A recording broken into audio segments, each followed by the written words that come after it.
ವ್ಯತ್ಯಾಸವನ್ನು ಕಾಣಕ್ಕೆ ಸಾಧ್ಯ. ಯಾಕೆ? ಸಾಕ್ಷಾತ್ ಅದರಂತೆ ಪರಮಾತ್ಮನಿಗೆ ಯಾವುದೇ ರೀತಿಯಾದ ರಾಗಭಯ ಕ್ರೋಧಗಳು ಹೇಗಿಲ್ಲವೋ, ಪರಮಾತ್ಮನನ್ನು ತಿಳಿದಂತಹ ಜ್ಞಾನಿಯು ಹೋಗಿ ವೀತರಾಗಭಯ ಕ್ರೋಧನಾಗಿರ್ತಾನೆ.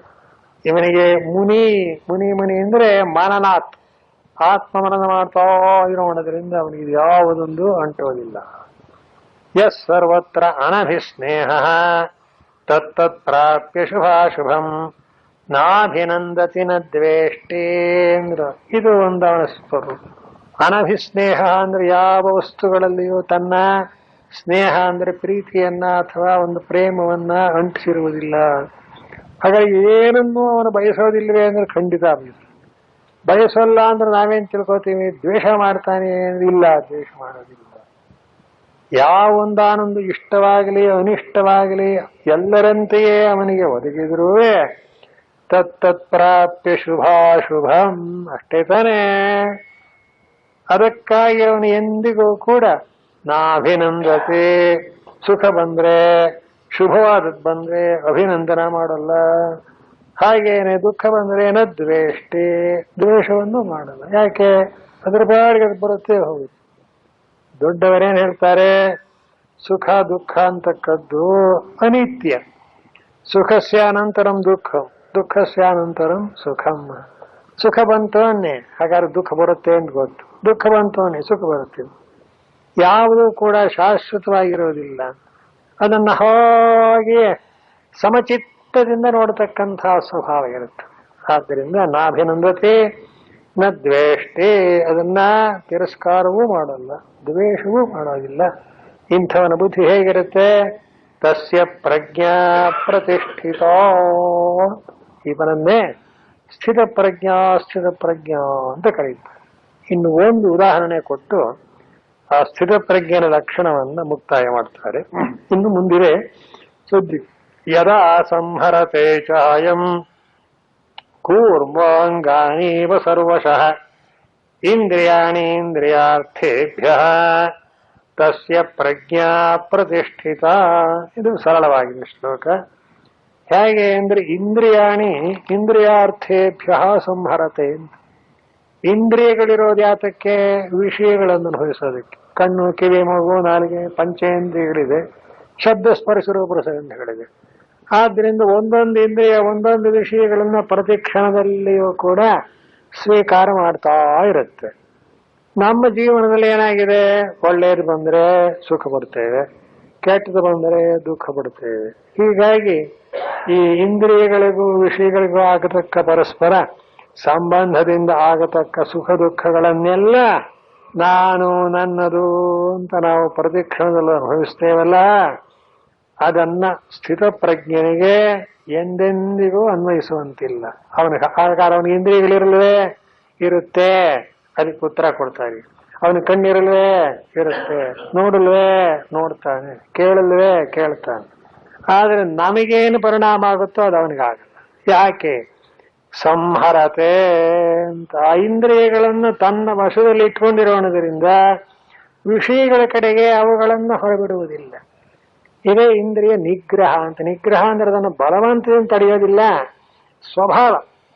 ಸ್ವಭಾವದಿಂದ ತಡ್ಕೊಂಡಿರ್ತಾನೆ ನೋಡಿ. ಸ್ವಭಾವ ಅನ್ನೋದಕ್ಕೊಂದು ಉದಾಹರಣೆ ಹೇಳ್ಬಹುದು. ನಮ್ಮಲ್ಲೇ ಇದೆ. ಏನೋ ನಾವು ಕಣ್ಣಲ್ಲಿ ನೋಡ್ಕೋ ಇದೀವಿ ಅಂತ ತಿಳ್ಕೊಂಡಿದೀವಿ, 10 ಸಲ ಕಣ್ಣು ಮಿಟುಕ್ಸಿ ಮಾಡ್ತೀವಿ. ನಮಗದು ಜ್ಞಾನನೇ ಇಲ್ಲ. ಕಣ್ಣು ಮಿಟುಕಿಸ್ತಾ ಇದ್ದೀವಿ ಅಂತ ಗೊತ್ತಾಗದೇ ಇಲ್ಲ. ಯಾವಾಗಲೂ ನೇರಾಗಿ ನೋಡ್ತಾನೆ ಇದೀವಿ ಅಂತ ತಿಳ್ಕೊಂಡಿರೋದ್ರ ಜೊತೆ ಒಳಗೆ ಏನ್ ಮಾಡ್ತೀವಿ? ಪ್ರತಿ ಕ್ಷಣದಲ್ಲವೇ ರೆಪ್ಪೆ ಹೊಡಿತಾ ಇದ್ದೀವಿ. ಏನ್ ತೋರಿಸುತ್ತೆ? ಅದು ಸ್ವಭಾವ. ಹಾಗೆ ಆ ಸ್ಥಿತ ಪ್ರಜ್ಞನ ಇಂದ್ರಿಯಗಳೆಲ್ಲ ವಿಷಯಗಳನ್ನು ನೋಡ್ತಾ ಇರಲಿ ನೋಡದೇ ಇರಲಿ, ಆ ಸ್ಥಿತ ಪ್ರಜ್ಞನ ಅಂತಃಕರಣದಲ್ಲಿ ಏನೊಂದು ಪರಿಣಾಮವನ್ನು ಉಂಟು ಮಾಡೋದಿಲ್ಲ, ಯಾವ ಎಫೆಕ್ಟ್ ಮಾಡೋದಿಲ್ಲ. ಆದ್ರಿಂದಲೇ ಏನಾಯ್ತು? ತಸ್ಯ ಪ್ರಜ್ಞಾ, ಅವನ ತಿಳುವಳಿಕೆ ಪ್ರತಿಷ್ಠಿತ, ದೃಢವಾಗಿ ನೆಲೆ ನಿಂತಿರುತ್ತೆ. ಇದರಲ್ಲಿ ಒಂದು ಗುಣ ಉಂಟು. ಏನು ಅಂತೀರಾ? ಯಾರು ಹೀಗೆ ತಪ್ಪು ತಿಳ್ಕೋಬಾರ್ದು. ಸ್ಥಿತ ಪ್ರಜ್ಞರಾಗ್ಬಿಟ್ರೆ ಕಣ್ಣು ಕಿವಿ ಮೂಗು ಉಪಯೋಗಿಸಬಾರ್ದು ಅಂತ ಪ್ರಶ್ನೆ. ಹಾಗಂತ ಭಗವದ್ಗೀತೆ ಹೇಳ್ತಾ ಇದೆ. ಕಣ್ಣು ಉಪಯೋಗಿಸಿ ಕಿವಿ ಯಾವುದನ್ನೇ ನೀವು ಇಂದ್ರಿಯಗಳನ್ನ ಬಳಸಿದ್ರೋ ಇಂದ್ರಿಯಗಳಿಗೂ ವಿಷಯಗಳಿಗೂ ಸಂಯೋಗವಾದಾಗ ಸುಖವೋ ದುಃಖವೋ ಉಂಟಾದರೆ ಅದು ನಿಮ್ಮ ತನಕ ಮುಟ್ಟಬಾರ್ದಷ್ಟೇ. ಅದು ಅಲ್ಲಿಂದಲೇ ಹೊರಟೋಗ್ಬಿಡುತ್ತೆ. ಅದು ಯಾವುದಕ್ಕೂ ಏನೂ ಸಂಬಂಧ ಇಲ್ಲ. ಈ ಸಿನಿಮಾ ನೋಡ್ಕೊಂಡ್ ಬರ್ತೀನಿ, ಅಲ್ಲಿ ಏನೇನೋ ಚಿತ್ರಗಳು ಬರುತ್ತೆ, ಒಳ್ಳೇದು ಬರುತ್ತೆ, ಕೆಟ್ಟದ್ದು ಬರುತ್ತೆ, ಸುಖ ದುಃಖ ಎಲ್ಲ ಬರಬಹುದು. ಮನೆ ಬಂದು ಯಾರಾದ್ರೂ ಅಳ್ತಾ ಕೂತ್ಕೊತಾರೆ, ಅಯ್ಯೋ ಹೀಗಾಗ್ಬಿಡ್ತಲ್ಲ ಅನ್ಬೋದು. ಯಾಕ್ರಿ ನೋಡಿ ಸಿನಿಮಾದಲ್ಲಿ ಹೀಗ, ಸಿನಿಮಾದಲ್ಲಿ ಆದ್ರೆ ನಿಮಗೇನ್ರಿ ಆಯ್ತು, ಅದು ಬರೀ ದೃಶ್ಯ ಅಲ್ವೇನ್ರಿ ನೋಡಿದ್ದ ಅಂತ. ಈಗಿನವ್ರ ಧೈರ್ಯ ಏನಿಲ್ಲ, ಅಲ್ಲಿ ಏನ್ ನಡೀತಿದ್ರು ಇವ್ರು ನಗ್ತಾನೆ ಇರ್ತಾರೆ. ಯಾಕೆ? ಬರೀ ಸುಳ್ಳು. ಮೊದಲಿಂದ ಕೊನೆಯವರೆಗೂ ಸಿನಿಮಾ ಸುಳ್ಳು ಅನ್ನೋದು ನೋಡೋನಿಗೆ ಎಷ್ಟರ ಮಟ್ಟಿಗೆ ಗಟ್ಟಿಯಾಗಿ ಗೊತ್ತಿದೆಯೋ ಸ್ಥಿತ ಪ್ರಜ್ಞೆಗೆ ಪ್ರಪಂಚ ಮಿಥ್ಯಾ ಅಂತ ಗೊತ್ತಿದೆ, ಮದುವೆ ಹೋಯ್ತು. ಆದ್ರಿಂದ ಅವನೇನು ಜುಮ್ ಅನ್ನೋದಿಲ್ಲ. ಯಾವ ಇಂದ್ರಿಯ ಯಾವ ಕೆಲಸ ನಾನು ಮಾಡಲಿ ಅದಕ್ಕೂ ನನಗೂ ಸಂಬಂಧವಿಲ್ಲ.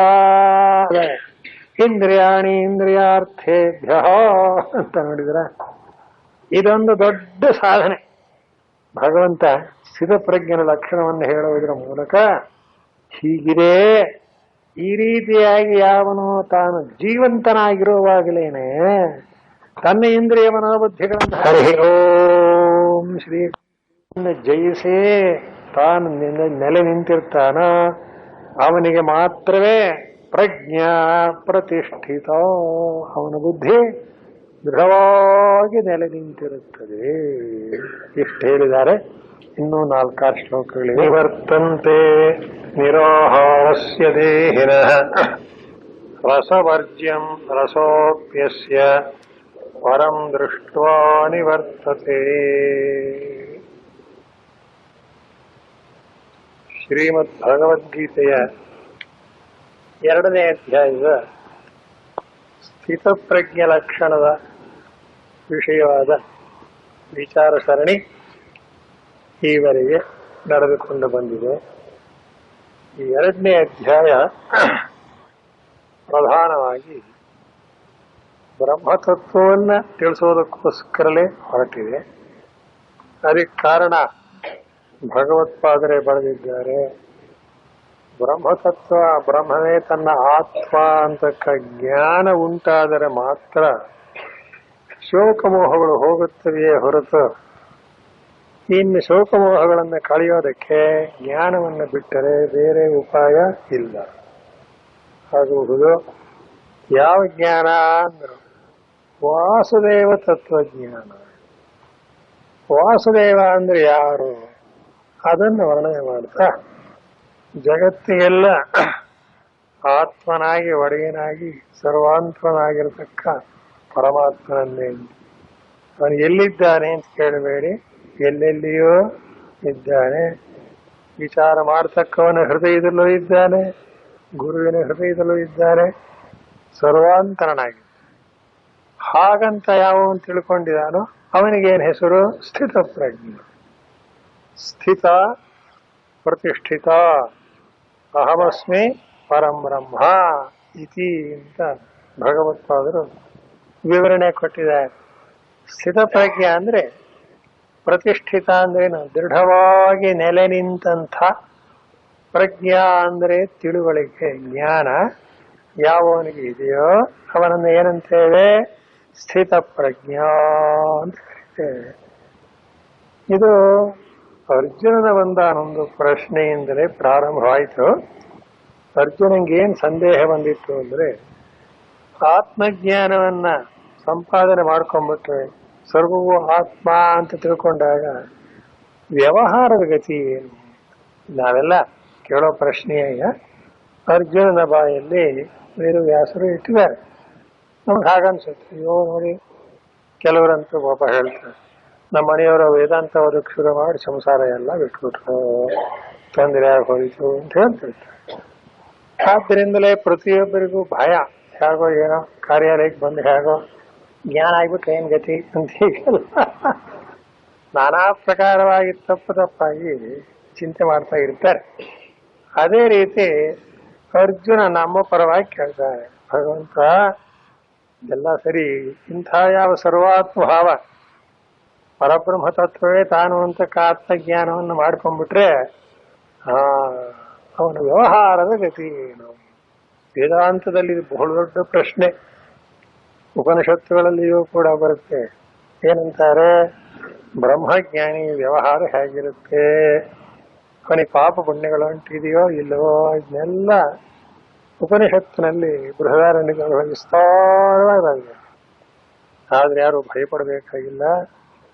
ಅವನು ಚಕ್ರವರ್ತಿ ಆಗಿರಬಹುದು, ಯಾರು ಬ್ರಹ್ಮಜ್ಞಾನಿ ಸಾಮಾನ್ಯ ಮನುಷ್ಯನಾಗಿರಬಹುದು, ಎಲ್ಲವೂ ಅವನಿಗೆ ಆತ್ಮ ಅವನ ಸ್ವರೂಪದಲ್ಲಿ ಸ್ವಾಧೀನದಲ್ಲಿರುತ್ತದೆ. ಆದರೆ ಅಂಥ ವ್ಯಕ್ತಿಗಳ ಲೋಕದಲ್ಲಿ ಬಹಳ ಅಪರೂಪ ಅಂತ ಹೇಳಬಹುದು. ಈ ದೃಷ್ಟಿಯಿಂದ ಒಂದು ಧೈರ್ಯ ಏನು, ಆತ್ಮಜ್ಞಾನವಾದ ಮೇಲೂ ವ್ಯವಹಾರದಲ್ಲಿ ಏನು ವ್ಯತ್ಯಾಸ, ಯಥಾಸ್ಥಿತವಾಗಿದ್ದೇ ಇರುತ್ತೆ. ಈ ಭಗವದ್ಗೀತೆಯನ್ನು ಉಪದೇಶ ಮಾಡಿದ ಕೃಷ್ಣ ಭಗವಂತನನ್ನೇ ತಗೊಳ್ಳಿ, ಅದಕ್ಕಿಂತ ಇನ್ನೇನು ಉದಾಹರಣೆ ಕೊಡಕ್ಕಾಗ್ತಾವಂತಾನೆ. ಶ್ರೀ ಭಗವಾನು ವಾಚ ಅಂತ ಅವನು ಯಾವ ಕೆಲಸ ಮಾಡಿಲ್ಲ. ಇನ್ನೂ ನೋಡಿದ್ರೆ ಕೆಲವರು ತಮಾಷೆನೂ ಮಾಡ್ತಾರೆ. ಅವ್ರದ್ದು ಹೇಗೆ ಸ್ವಾಮಿ ಜೀವನ ಅಂದ್ರೆ, ಅಯ್ಯೋ ಕೃಷ್ಣಾವತಾರ ಅಂತ ಅದೇನೇನೋ ಅರ್ಥ ಆಗಬಹುದು ಅದಕ್ಕೆ. ಆದ್ರೆ ಆ ಭಗವಂತನಿಗೆ ಒಂದೇ ಒಂದು ಕರ್ಮದ ಅಂಟಿದೆಯೇ. ಮುಂದೆ ಹೇಳ್ತಾನೆ, ನಮಾಂ ಕರ್ಮಾಣಿ ಲಿಂಪಂತಿ ನಮೇ ಕರ್ಮಫಲೇ ಸ್ಪೃಹ ಇತಿ ಮಾಂ ಯೋಭಿಜಾನಾತಿ ಕರ್ಮಭಿರ್ನ ಸ ಬದ್ಧತೆ. ಏನ್ ತೋರುತ್ತೆ ಅಂದ್ರೆ, ಪರಮಾತ್ಮನ ವಿಷಯ ಸರಿ, ಅವನ ನಿತ್ಯ ಶುದ್ಧ, ನಿತ್ಯ ಬುದ್ಧ, ನಿತ್ಯ ಮುಕ್ತ ಸ್ವಭಾವ, ಅವನ ಎಲ್ಲಾ ಕ್ಷತ್ರಧರ್ಮ ಚೇಷ್ಟೆಗಳು ಕೂಡ ಕೇವಲ ಒಂದು ಕಾಲ್ಪನಿಕ. ಈ ಅರ್ಥದಲ್ಲಿ ಸಮನ್ವಯ ಉಂಟು. ಆದರೆ ಆ ಭಗವದ್ಗೀತೆಯನ್ನ ಅನುಸಂಧಾನ ಮಾಡತಕ್ಕಂತಹ ಸಾಧಕರಿಗೆ ಒಂದು ದಾರಿಯನ್ನು ತೋರಿಸ್ತಾ ಇದ್ದಾರೆ ಅಷ್ಟೇ, ಇನ್ನೇನಿಲ್ಲ. ನೋಡಿ, ಜ್ಞಾನವಾಯಿತು ಅಂತ ಗಾಬರಿ ಪಡಬೇಡಿ ಯಾರು. ನಮ್ಮ ಗುರುಗಳು ಹೇಳೋರು, ಜ್ಞಾನ ಅನ್ನೋದೇನೋ ಒಂದು ಕಾಯಿಲೆ ಎಲ್ಲ ಕಂಡ್ರಿ ಅಂತ ಹೇಳೋರು. ಹಾಗೆ ಅದು ಒಂದು ದೊಡ್ಡ ಇದಲ್ಲ. ಎಲ್ಲಾ ರೀತಿಯಿಂದಲೂ ನಮ್ಮ ವ್ಯವಹಾರವನ್ನು, ಪರಮಾರ್ಥವನ್ನು ಒಂದುಗೂಡಿಸಿ ಪರಮ ಪುರುಷಾರ್ಥವನ್ನು ಹೊಂದುವುದಕ್ಕೆ ಆ ಜ್ಞಾನ ಅಷ್ಟು ದೊಡ್ಡ ವಸ್ತು. ಗೀತೆಯಲ್ಲಿ ಮುಂದೆ ಬರ್ತಾನೆ, ಹಿ ಜ್ಞಾನೇನ ಸದೃಶಂ ಪವಿತ್ರನೇಹ ವಿದ್ಯತೆ. ಈ ದೃಷ್ಟಿಯಿಂದ ಏನು ಮಾಡಬೇಕು? ಪ್ರತಿಯೊಬ್ಬನೂ ಕೂಡ ತನ್ನ ಅಂತಃಕರಣವನ್ನು ಶುದ್ಧವಾಗಿಟ್ಟುಕೊಂಡು ಆ ಭಗವತ್ತತ್ವ, ಆ ಭಗವಂತನೇ ತಾನು ಆತ್ಮ ಚ ಬ್ರಹ್ಮ ಅಂತ ವೇದಾಂತದಲ್ಲಿ ಏನು ಹೇಳಿದೆಯೋ ಆ ವಾಕ್ಯ ನೋಡಿ. ಆತ್ಮ ಚ ಬ್ರಹ್ಮ ಅಂದ್ರೆ ಏನು? ಆತ್ಮ ಅಂದ್ರೆ ತಾನು ಅಂತ ಅರ್ಥ ಮಾಡಿ. ತಾನು ಅಂದ್ರೆ ಯಾರು? ಬ್ರಹ್ಮ. ಆ ಶಂಕರ ವಿಜಯದಲ್ಲಿ ಒಂದು ಕಥೆ ಬರೆದಿದ್ದಾರೆ. ಹೀಗೆ ಶಂಕರಾಚಾರ್ಯರನ್ನು ಬಾಲಕರು ವಿದ್ಯಾಭ್ಯಾಸ ಎಲ್ಲ ಆಗಿದೆ, ಸನ್ಯಾಸ ಸ್ವೀಕಾರ ಮಾಡಿ ಆ ಗೋವಿಂದ ಭಗವತ್ಪಾದ ಹತ್ರ ಹೋಗ್ತಾರೆ.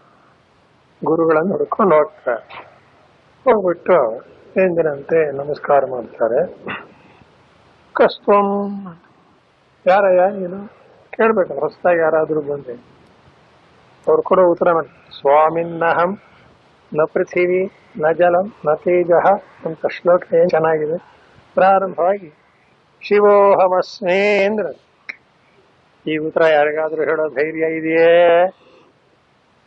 ಯಥಾ ಉತ್ತರ ಹೇಳ, ನಾನು ಪೃಥ್ವಿ ಅಪ್ಪು ತೇಜಸ್ಸು ಪಂಚಮಹಾಭೂತಗಳಲ್ಲ, ಇದೆಲ್ಲವನ್ನು ಮೀರಿದ ಇವುಗಳಿಗೆಲ್ಲ ಅಂತರ್ಯಾಮಿಯಾದ ಪರಮಾತ್ಮನೇ ನಾನು ಅಂದ್ರ. ಆಗ ಗುರುಗಳು ನೋಡಿದ್ರಪ್ಪ, ಇನ್ನು ಉಪದೇಶ ಮಾಡೋದೇನು ಬಾಕಿ ಇಲ್ಲ.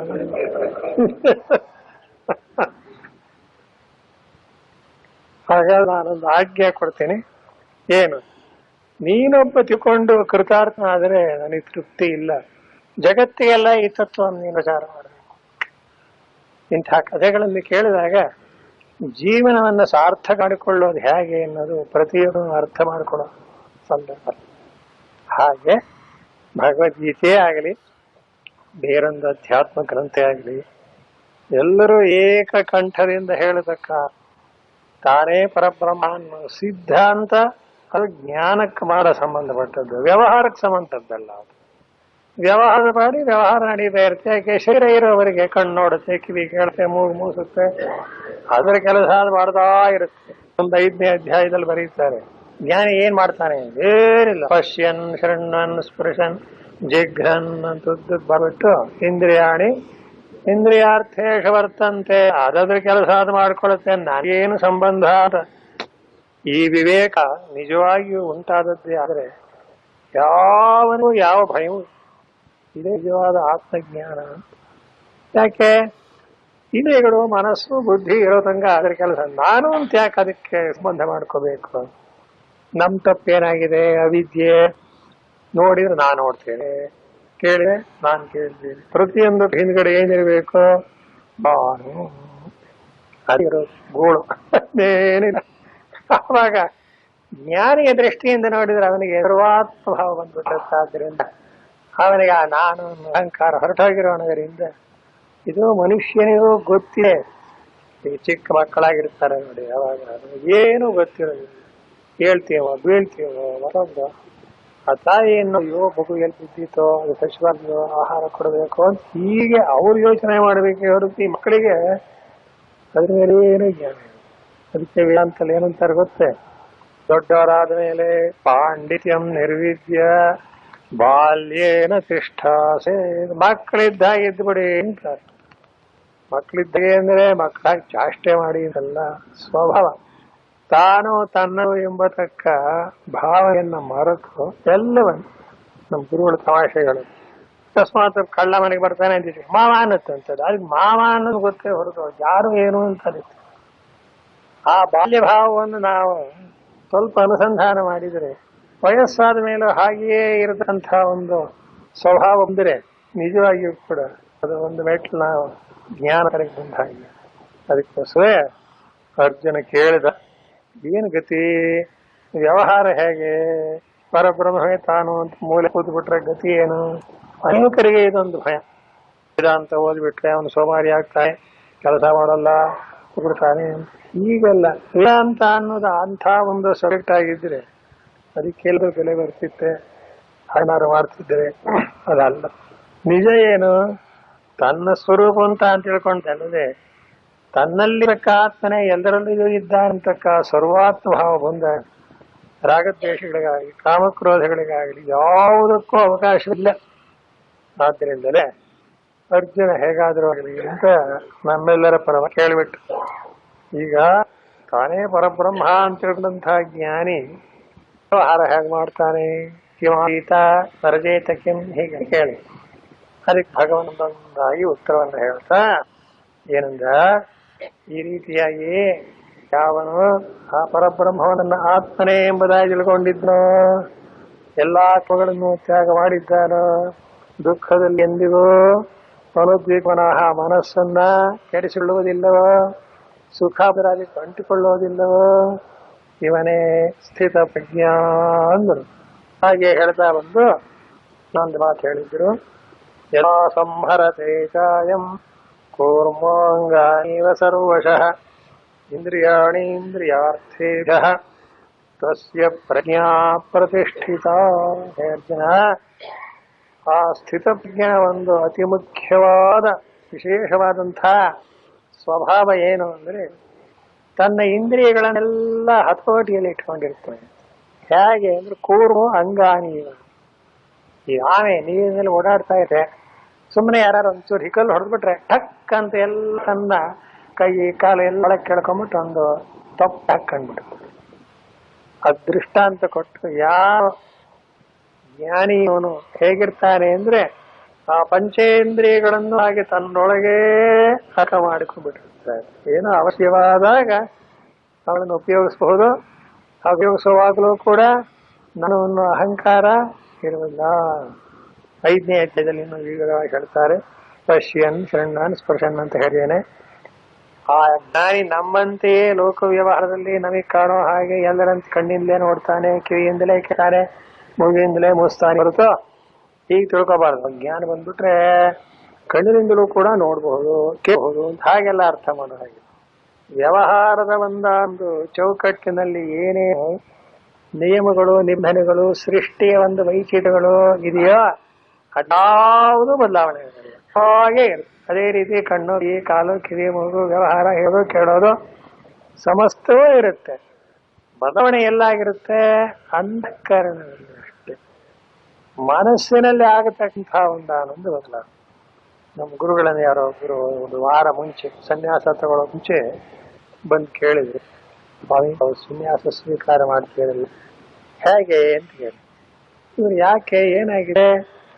ಈಗಲೇ ನಾನು ಎಲ್ಲಿ ಬಿಟ್ಟಿದ್ದೀನಲ್ಲಪ್ಪ, ನಂದು ಅನ್ನೋದು ಯಾವುದು ಇಲ್ಲ. ಆದ್ದರಿಂದ ಬಿಳಿ ಬಟ್ಟೆ ತೆಗೆದು ಈ ಕಾವಿ ಬಟ್ಟೆ ಹಾಕೊಳ್ಳೋದೊಂದು ಬಿಟ್ಬಿಟ್ರೆ ಏನು ಉಳಿದಿಲ್ಲ ಅಂದ್ಬಿಟ್ಟು. ನಿಜವಾಗಿ ಎಂತ ಬಟ್ಟೆ ಬದಲಾಯಿಸೋ ಹೊರತು ಇನ್ನೇನು ಬದಲಾವಣೆ ಇಲ್ಲ ಅಂತ ಒಂದು ಮಾತಾಡು. ಆಮೇಲೆ ಅವ್ರಿಗೆ ಹೇಗೆ ಎಲ್ಲ ವಹಿಸ್ಬಿಟ್ಟಿದ್ದೀನಿ, ಕಮಿಟ್ ಮಾಡಿದ್ದೀನಿ, ಕಾರ್ಯ ಜವಾಬ್ದಾರಿ ವಹಿಸ್ಬಿಟ್ಟಿದ್ದೀನಿ, ಇಲ್ಲ ಕಾರ್ಯಾಲಯ ಇದ್ರೆ ಒಂದು ಬಿಕ್ ಹಾಕಿದ್ರೆ ಹಾಕ್ಬೋದು, ಬೇಡ ಅಂದ್ರೆ ಹೊಟ್ಟೋದು. ಯಾರು ಸ್ವಾಮಿ ಇಂಥ ಮಾತಾಡಿದ್ರು? ವೈರಾಗ್ಯ ಅಂದ್ರೆ ಮತ್ತೆಲ್ಲ ಪೂರ್ತಿಯಾಗಿ ಪ್ರಾರಂಭದಿಂದ ಈ ಸಂಸ್ಥೆ ಕಟ್ಟಿರೋರೇ ಸ್ವಾಮಿಗಳು. ಸನ್ಯಾಸ ತಗೊಳ್ಳೋ ಒಂದು ವಾರದ ಹಿಂದೆ ಉಪನ್ಯಾಸದಲ್ಲಿ ಹೀಗೆ ಹೇಳಿದರೆ ನಾನು ಒಬ್ಬ ಭಿಕ್ಷುಕ ಏನ್ ಹೇಳ್ತೀನಿ? ಆ ತ್ಯಾಗ ಅನ್ನೋದರ ಹುಟ್ಟು ಹೇಗಿದೆ ಅಂತ ತ್ಯಾಗ ಮಾಡ್ಬೇಕದು, ಮನಸ್ಸಾಗಬೇಕು. ಹೊರಗೆ ಬಾಯಲ್ಲಿ ತ್ಯಾಗ ಮಾಡಿದೆ ಅಂತ ಹೇಳಿ ತ್ಯಾಗ ಮಾಡಬೇಕು. ಹೀಗೆ ವೇದಾಂತಲ್ಲಿ ಏನಂತಾರೆ? ಸ್ಥಿತ ಪ್ರಜ್ಞ ಹೀಗಿರ್ತಾನೆ, ಪ್ರಪಂಚದಲ್ಲೇ ಇರ್ತಾನೆ, ಎಲ್ಲರಂತೆ ವ್ಯವಹಾರ ಇರ್ತಾನೆ ನೋಡಿ. ಅದಕ್ಕೆ ದುಃಖೇಶ್ವನದ್ವಿಗ್ನ ಮನಃ ಸುಖೇಶು ವಿಗತ. ಭಗವದ್ಗೀತೆಯನ್ನು ಉಪದೇಶ ಮಾಡಿದ ಕೃಷ್ಣ ಭಗವಂತನನ್ನೇ ತಗೊಳ್ಳಿ, ಗೊತ್ತಾಗ್ಬಿಟ್ಟು. ಈ ಕೃಷ್ಣ ಭಗವಂತನ ಜ್ಞಾನಿ ಅಂತೀರೋ ಅಜ್ಞಾನಿ ಅಂತೀರೋ ಹೇಳಿ? ಮೊದಲು ಎಲ್ಲಾದ್ರೂ ಉಂಟೆ? ಕೃಷ್ಣಸ್ತು ಭಗವಾನ್ ಸ್ವಯಂ, ಸಾಕ್ಷಾತ್ ಪರಮಾತ್ಮನೆ. ವ್ಯವಹಾರ ಹೇಗೆ ಮಾಡ್ತಾ ಇದ್ದ, ಎಲ್ಲೆಲ್ಲಿ ಹೇಗೆ ಹೇಳಬೇಕು ಹಾಗೆ ಮಾಡಿದ ಮೇಲೂ ಏನು ಅವನಿಗೆ ಅಕರೋತಿ ನಲಿಗತೆ ಅಂಟುಕೊಂಡೇ ಇಲ್ಲ. ಅವನು ಮಾಡದೇ ಇರ್ಬೇಕು ವ್ಯವಹಾರ ಇಲ್ಲ. ಮತ್ತೆ ಯಾಕೆ ಅಂತ ನಾನಲ್ಲ. ಆ ನಾನು ಅನ್ನೋದನ್ನ ಯಾವಾಗ ನಾವು ಪೂರ್ತಿಯಾಗಿ ಅಳಿಸಾಕ್ತೇವೆಯೋ ಎಲ್ಲವೂ ಏನಾಗುತ್ತೆ? ಬ್ರಹ್ಮವೇ ಆಗುತ್ತೆ. ಸರ್ವ ಖಲ್ವಿದಂ ಬ್ರಹ್ಮ. ಆಗ ಅವನಿಗೆ ದುಃಖವಾಗಿ ಸುಖವಾಗಲಿ ಯಾವುದು ಬಂದರೂ ಅವನು ಯಾವುದೇ ರೀತಿಯಾದ ಪರಿಣಾಮವಾಗುವುದಿಲ್ಲ. ಯಾಕೆ? ತಾನಲ್ವಲ್ಲ ಅಂತ. ಇದೆಲ್ಲ ಅಭಿಮಾನದಿಂದ ಆಗದಂತಹದ್ದೇ ಹೊರತು ನಿಜವಾಗಿ ಆತ್ಮನಿಗೆ ಯಾವ ದುಃಖವೂ ಯಾವ ಸುಖವೂ ಇಲ್ಲ. ಹಿಂದೆ ಒಂದು ಕಥೆ ಹೇಳ್ತಾ ಇದ್ರಿಂದ ಸ್ವಾಮಿಗಳ ಮಗ ರಾಮನಾಥ ಸೋಮನಾಥ ಅಂತ ಇಬ್ರು ಸ್ನೇಹಿತರಂತೆ. ಇಬ್ರು ಮಿಲಿಟರಿ ಇಸ್ಕೊಂಡು ಕೆಲಸ ಮಾಡ್ತಾ ಇದ್ರು. ಅವರ ತಂದೆ ತಾಯಿಗಳಿಬ್ರು ಒಂದೇ ಊರಿನಲ್ಲಿ ಒಂದೇ ಜಾಗದಲ್ಲಿ ಇದ್ದರು. ಒಂದು ದಿವಸ ಒಂದು ಟೆಲಿಗ್ರಾಮ್ ಅನ್ನು ನೋಡ್ತಾರೆ, ರಾಮನಾಥನಿಗೆ ಯುದ್ಧದಲ್ಲಿ ಏಟು ಬಿಟ್ಟು ದೇಹ ತ್ಯಾಗ ಮಾಡಿದ. ಅಪ್ಪ ರಾಮನಾಥನ್ ತಂದೆ ದುಃಖ ಪಡಕ್ಕೆ ಶುರು ಮಾಡಿಬಿಟ್ಟ. ಅವಳ್ತಾನೆ ಈ ಸೋಮನಾಥನ್ ಬಂದ ಯೋಗಿ ಏನ್ ಮಾಡಕ್ಕಾಗತ್ತೆ, ಎಲ್ಲ ಸಮಾಧಾನ ಮಾಡ್ತಾ ಇದ್ದಾನೆ. ಅರ್ಧ ಗಂಟೆ ಒಳಗೆ ಇನ್ನೊಂದು ಟೆಲಿಗ್ರಾಮ್ ಏನಂತ, ತಪ್ಪಾಗಿದೆ, ರಾಮನಾಥ ಅಲ್ಲ ಸ್ವತಂತ್ರ ಸೋಮನಾಥ ನೋಡ್ರಿ, ಇವನಿಗೆ ಗ್ರಹ. ಆ ರಾಮನಾಥ ಸಮಾಧಾನ ಮಾಡಕ್ ಶುರು ಮಾಡಿದ. ಈಗ ಈ ದುಃಖದ ಒಂದಾನೊಂದು ಅನುಭವ ಆಯ್ತಲ್ಲ, ಇದು ಯಾತ್ರೆಯಿಂದ ಆಗಿದೆ ಅಂತ ಹೇಳಿ ನೋಡೋಣ. ದೇಹ ಅಷ್ಟೇ. ಯಾವಾಗ ರಾಮನಾಥ ಅಲ್ಲ ಸೋಮನಾಥ ಅಂದ್ಬಿಟ್ಟು ನಾ ರಾಮನಾಥನ ಅಪ್ಪ ಒಳ್ಳೆ ಇವನು ಸಮಾಧಾನ ಅವನು ಈಗ ಇವನ್ ತಲೆಕಾಕಾಯ್ತು. ಇದೇನ್ ತೋರಿಸುತ್ತೆ ನೋಡಿದ್ರ, ಈ ಸುಖ ದುಃಖ ಅನ್ನೋದು ಎಷ್ಟು ಆಗಮಾಪಾಯಿನಃ ಅನಿತ್ಯಾ ತಾಮ ಸ್ಥಿತಿಕ್ಷಸ್ವ ಭಾರತ. ಏನ್ ಮಾತು! ಮಾತ್ರ ಸ್ಪರ್ಶಾಸ್ತು ಕೌಂತೆಯ. ಓದ್ತೀವಿ ನಾವು ಭಗವದ್ಗೀತೆನ. ಶೀತೋಷ್ಣ ಸುಖ ದುಃಖದಾಹ ಮೊದಲನೇ ವಾಕ್ಯ ಭಗವಂತ ಹೇಳ್ತಾನೆ. ಎಂಥ ಮಾತು! ಏನಾಗಲಿ, ಇಂದ್ರಿಯಗಳು ಮನಸ್ಸು ಬುದ್ಧಿ ವ್ಯಾಪಾರ ಮಾಡ್ತವೆ, ಅವುಗಳಿಗಾಗ್ತಕ್ಕ ವೇದನೆಗಳುಂಟು. ಆದ್ರೇನು ಅದರ ಬಗ್ಗೆ ನೀವು ತಿಳ್ಕೋಬೇಕಾದ ಸಿದ್ಧಾಂತ ಆಗಮಾಪಾಯಗಳು. ಒಂದು ಕ್ಷಣದಲ್ಲಿ ಬೀಳುತ್ತೆ, ಒಂದು ಕ್ಷಣದಲ್ಲಿ ಹೋಗುತ್ತೆ. ರಾಮನಾಥ ಸೋಮನಾಥನ ಕಥೆ ಕೇಳಿದ್ರಂತೆ, ಹಾಗಾಯ್ತು ಅಂತ. ಹಾಗೆ ಅನಿತ್ಯ. ಹೌದು, ಭಗವಂತ ಬಂದಾಗ ತಡ್ಕೊಳ್ಳೋದು ಹೇಗೆ ಅದನ್ನೇ ಹೇಳಿದ್ದು. ತಾವು ಸ್ಥಿತಿಕ್ಷಸ್ವ ಅಂತ ಬಂದಾಗ ತಡ್ಕೊಂಡ್ರೆ ಮನುಷ್ಯ ಅಂತ ಹೆಸರು. ಇಲ್ಲೇದು ಏನ್ ಪ್ರಯೋಜನ? ಆದ್ದರಿಂದ ಏನಂತ ತಿಳ್ಕೋಬೇಕು, ಇದು ಹೀಗೆಯೇ ಇರುವುದಿಲ್ಲ. ಯಾವುದು ಸುಖವೂ ಅಷ್ಟೇ, ದುಃಖ. ಇದು ನಿಜವಾದ ಸ್ಥಿತ ಪ್ರಜ್ಞನಾಗುವುದಕ್ಕೆ ಮೆಟ್ಲು. ಆಗಿಬಿಟ್ಟ ಅಂತ ಇಟ್ಕೊಳ್ಳಿ. ಅದಕ್ಕೆ ವಿವರಣೆ ಕೊಡ್ತಾ ಇದೀವಿ. ದುಃಖೇಶ್ವನದ್ವಿಗ್ನಮನಃ ಸುಖೇಶು ವಿಗತ ಸ್ಪೃಹ. ದುಃಖ ಬಂದರೆ ಅದಕ್ಕಾಗಿ ಹೇಳೋದು. ಸುಖ ಬಂತು ಅಂದ್ರೆ ಅದಕ್ಕೆ ಅಂಟಿಕೊಳ್ಳೋದಿಲ್ಲ. ವೀತರಾಗ ಭಯ ಕ್ರೋಧ ಈ ಲಕ್ಷಣಗಳನ್ನು ಹೇಳಿರೋದು ಸಾಧಕರಿಗೆ ಸಾಧನಾ ಅಂತ ಶಂಕರಾಚಾರ್ಯರು ಭಾಷೆ ಬರೀತಾರೆ. ಅದ್ರ ಒಂದೇ ದಿವಸ ಮಾಡೋ ಸಾಧನ ಅಲ್ಲ, ಆಗ್ತಾ ಇರಬೇಕು ಅಂತ ಅರ್ಥ. ಹೀಗೆ ಒಂದೊಂದೇ ಸುಖ ದುಃಖಗಳು ಬಂದಾಗ ಅದನ್ನ ಸುಖ ದುಃಖೇ ಸಮಯಕೃತ್ವ. ಭಗವದ್ಗೀತೆ ಓದಿದ್ದಕ್ಕೆ ಪ್ರಯೋಜನ ಏನು ಅಂದ್ರೆ ಇದೇ ಪ್ರಯೋಜನ. ಇದರಿಂದ ಲಾಭ ಏನು ಅಂದ್ರೆ ಮನಃಶಾಂತಿ. ಮನಸ್ಸು ಯಾವ ರೀತಿಯಿಂದಲೂ ಈ ಒಂದಾನೊಂದು ಮಜಲನ್ನ, ಈ ಸಂಸಾರ ಸುಖ ದುಃಖಗಳ ತನಗಾಗತ್ತೆ ಅಂತ ಅಭಿಮಾನದ ಮಜಲನ್ನ ದಾಟಿಬಿಟ್ರೆ ಹಾಗೇ ಹೋಯ್ತು. ಅವನೇನಾಗ್ತಾನೆ? ಅವನೇ ಸ್ಥಿತಪ್ರಜ್ಞ. ಏನು ಯಾವ ರೀತಿಯಾದ ವಿಕಾರವೂ ಇಲ್ಲ. ಹೀಗೆ ಮತ್ತೆ ಹೇಳುದು ಯದಾ ಸಂಹರತೆ ಗಾಯಂ ಸ್ವಲ್ಪ ವರ್ಣನೆ ಮಾಡ್ತಾ ಇದ್ದಾರೆ. ಯಾಕೆ ಆನೆ ಈ ಸ್ಥಿತ ಪ್ರಜ್ಞನಾದಂತಹ ಜ್ಞಾನಿಯು ಕೂಡ ವ್ಯವಹಾರದಲ್ಲಿ ತನ್ನ ಇಂದ್ರಿಯಾರ್ಥಗಳನ್ನು ಪೂರ್ಣವಾಗಿ ತನ್ನೊಳಕ್ಕೆ ಎಳಕೊಂಡಿರ್ತಾರೆ. ಇದನ್ನ ಏನಂತಾರೆ? ಯೋಗ. ಪ್ರಯತ್ನ ಮಾಡಿ ಮೆಲ್ಲಗೆ ಶನೈರು ಪರಮೇತ್ ಬುದ್ಧಿಯ ಧೃತಿಗೃಹೀತಯ ಅಂತ 6ನೇ ಅಧ್ಯಾಯದಲ್ಲಿ ಭಗವಂತ ಹೇಳ್ತಾನೆ. ಹೇಗೆ ಯೋಗ ಮಾಡೋದು ಹೇಗೆ ಅಂತ ಕೇಳಿದ್ರೆ ಒಂದೇ ಸರ್ತಿಗಾಗೋಲ್ಲ, ಮೆಲ್ಲಗೆ ಸಾವಕಾಶವಾಗಿ ಅದನ್ನ ಒಳಕ್ಕೆ ಹೇಳ್ಕೋಬೇಕು. ಆತ್ಮಸಂಸ್ಥಂ ಮನಃಕೃತ್ವ ನ ಕಿಂಚಿತ್. ಅದು ಅತ್ಯಂತ ಸರಿಯಾದ ಒಂದಾನೊಂದು ವೇದಾಂತದಲ್ಲಿ ಸಿದ್ಧಾಂತ ಸಾಧನ ಅಂತ 2 ಭಾಗ ಇದ್ರೂ ಸಾಧನ ಭಾಗವೇ 98 ಅಂತ ಹೇಳಿದ್ರು ಪರವಾಗಿಲ್ಲ. ಸಿದ್ಧಾಂತ ಯಾವುದು? ಕೊನೆಯವರೆಗಿರ್ತಕ್ಕಂಥ ಅದು ತಾನಾಗಿಯೇನೆ ಪ್ರಾಪ್ತವಾಗುತ್ತೆ. ಆ ದೃಷ್ಟಿಯಿಂದಲೇ ಶಾರೀರಿಕವಾಗಿ ಮಾಡ್ತಕ್ಕದ್ದು, ಮಾನಸಿಕವಾಗಿ ಮಾಡ್ತಕ್ಕದ್ದು, ಹೀಗೆ ಸಾಧನೆಗಳನ್ನ ಬೇರೆ ಬೇರೆ ಹೇಳ್ತಾರೆ. ಯಾವನ ಸ್ಥಿತ ಪ್ರಜ್ಞನೋ ಅವನು ಆ ಸಾಧನೆಗಳನ್ನೆಲ್ಲ ಮುಗಿಸಿ ಸಿದ್ಧನಾಗಿರ್ತಾನೆ, ರೆಡಿಮೇಡ್. ಆದ್ರಿಂದ ಅವನಿಗೆ ಯಾವುದೇ ರೀತಿಯಾದ ರಾಗದ್ವೇಷಗಳಾಗಲಿ ಕಾಮಕ್ರೋಧಗಳಾಗಲಿ ಬಂದರೂ ಬರಲ್ಲ ಅಂತಿಲ್ಲ, ಅವನಿಗೂ ಬರುತ್ತೆ. ಆದ್ರೆ ಅವನು ಅದನ್ನೆಲ್ಲ ಹಾಗೆಯೇ ಸಹಿಸಿ ತನ್ನ ಆತ್ಮಸ್ವರೂಪದಲ್ಲಿ ನಿಂತಾಗ ಅಳ್ಳಾಡಲ್ಲ. ಸ್ಥಿರ ಬುದ್ಧಿ ಅಸಮ್ಮೂಢ ಬ್ರಹ್ಮವಿತ್ ಬ್ರಹ್ಮಣಿ ಸ್ಥಿತ. ಅದು ಭಗವದ್ಗೀತೆಯ ವಾಕ್ಯ. ಸ್ಥಿರ ಬುದ್ಧಿಯಾಗಿರ್ತಾನೆ, ಅಸಮ್ಮೂಢ, ಎಂದಿಗೂ ಕೂಡ ತನ್ನ ಒಂದು ಬುದ್ಧಿಯನ್ನ ಚಂಚಲವಾಗಿ ಮಾಡಿಕೊಳ್ಳೋದಿಲ್ಲ. ಬ್ರಹ್ಮವಿತ್ ಬ್ರಹ್ಮಣಿ ಸ್ಥಿತ. ಹೀಗಾಗಬೇಕಾದ್ರೆ ನಮ್ಮ ಅಂತಃಕರಣವನ್ನು ಎಲ್ಲಿ ನಿಲ್ಲಿಸ್ಬೇಕು ಪ್ರಶ್ನೆ ಹುಟ್ಟುತ್ತೆ. ಇನ್ನೆಲ್ಲಿ ನಿಲ್ಸಕ್ಕಾಗತ್ತೆ? ಬ್ರಹ್ಮದಲ್ಲಿಯೇ ನಿಲ್ಲಿಸ್ಬೇಕು. ಬ್ರಹ್ಮಣ್ಯಾಧಾಯ ಅಷ್ಟು. ಅದಕ್ಕೋಸ್ಕರ ಆ ಲಕ್ಷಣವನ್ನು ಹೇಳಿ ಈಗ ಮತ್ತೊಂದೆರಡು ವಿಷಯ ಹೇಳ್ತಾರೆ. ಭಗವತ್ಪಾದರೊಂದು ಅವತರಣಿಕೆ ಬರೀತಾರೆ ಇವತ್ತಿನ ಶ್ಲೋಕಕ್ಕೆ. ತತ್ರ ವಿಷಯಾನ್ ಆಹರತಃ ಆತುರಸ್ಯಾಪಿ ಇಂದ್ರಿಯಾಣಿ ಕೂರ್ಮಾಂಗಾಣಿ ಸಂಕ್ರಿಯಂತೆ ನತು ತದ್ವಿಷಯೋ ರಾಗಃ ಸ ಕಥಂ ಸಂಕ್ರಿಯತೆ ಇತಿ ಉಚ್ಯತೆ. ವಿಷಯ ವಿನಿವರ್ತಂತೆ ನಿರಾಹಾರಸ್ಯ ದೇಹಿನಃ ರಸವರ್ಜ್ಯಂ ರಸೋಪ್ಯಸ್ಯ ಪರಂ ದೃಷ್ಟ್ವಾ ನಿವರ್ತತೆ ಅಂದ್ರು. ಇಲ್ಲಿ ಒಂದು ಅವತರಣಿಕೆ ಬರೆದಿದಾರಲ್ಲ, ಅದರ ಅರ್ಥ ಏನಂದ್ರೆ, ಮನುಷ್ಯ ಇಂದ್ರಿಯಗಳಿಂದ ವಿಷಯಗಳನ್ನು ಅನುಭವಿಸ್ತಾ ಇರ್ತಾನೆ. ಕಣ್ಣಿಂದ ನೋಡ್ತಾನೆ, ಕಿವಿಯಿಂದ ಕೇಳ್ತಾನೆ, ಎಟ್ಸೆಟ್ರಾ ಎಲ್ಲ ಸರಿ. ಹೀಗೆ ಅನುಭವಿಸ್ತಾ ಇರುವಾಗ ಈ ಆಮೆ ದೃಷ್ಟಾಂತ ಕೊಟ್ಟರಲ್ಲ, ಆಮೆ ಹೇಗೆ ತನ್ನ ಇಂದ್ರಿಯಗಳನ್ನು ಒಳಗೆ ಕೇಳ್ಕೊಳತ್ತೋ ಹಾಗೆ ಸ್ಥಿತಪ್ರಜ್ಞನಾದವನು ಎಳ್ಕೋತಾನೆ ಅಂದ್ರಲ್ಲ, ಆ ವಿಷಯದಲ್ಲಿ ಒಂದು ತಿದ್ದುಪಡಿ ಬೇಕಾಗುತ್ತೆ. ಏನ್ ತಿದ್ದುಪಡಿ ಅಂತ? ಸಂಸ್ಕ್ರಿಯಂತೆ ನತು ತದ್ವಿಷಯೋ ರಾಗ. ನಾವುಗಳು ಕೂಡ ಹಾಗೆ ಇಂದ್ರಿಯಗಳನ್ನ ಒಳಗೆ ಕೇಳ್ಕೋಬಹುದು. ಯಾವಾಗ? ಅದಕ್ಕೊಂತಾರೆ ಏನಂತಾರೆ, ವೈರಾಗ್ಯ ಅಂದ್ರೆ ಅಭಾವ ವೈರಾಗ್ಯ ಅಂತ ಬೇರೆ ಇರುತ್ತೆ, ನಿಜವಾದ ವೈರಾಗ್ಯ ಅಂತ ಬೇರೆ ಇರುತ್ತೆ. ಅಭಾವ ವೈರಾಗ್ಯ ಅಂದ್ರೆ ಏನೋ ನಮ್ಮ ಹತ್ತೇನು ಇಲ್ವೇ ಇಲ್ಲ ಅಲ್ಲಿ, ಎಲ್ಲ ಅನಿತ್ಯ ಸ್ವಾಮಿ ಪ್ರಪಂಚ. ಇನ್ನೇನು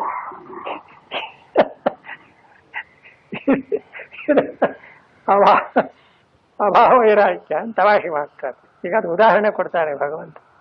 ಆನೆ ಹೇಳ್ಕೊಳತ್ತೆ ಎನ್ನುವ ವಿಷಯದಲ್ಲಿ ದೃಷ್ಟಾಂತವನ್ನ ಸಂಕ್ಷಿಪ್ತವಾಗಿ ತಗೋಬೇಕು. ಅದೇ ದಾರ್ಷ್ಟಾಂತಿಕ ಅಲ್ಲ ಅಂತ ಶಂಕರಾಚಾರ್ಯರು ನಮಗೆ ತಿಳುವಳಿಕೆ ಕೊಡ್ತಾ ಇದ್ದಾರೆ. ಏನಂತ, ಇಂದ್ರಿಯಗಳನ್ನು ಹಿಂದೆ ಕೆಳಕೊಂಡ ಮಾತ್ರದಿಂದ ಅವನ ಸ್ಥಿತ ಪ್ರಜ್ಞಾ ಅಂತ ಅಲ್ಲ. ಓ ಬಂತಲ್ಲ ಪಕ್ರಾಚಾರ ಅಂತ ಇಲ್ಲ,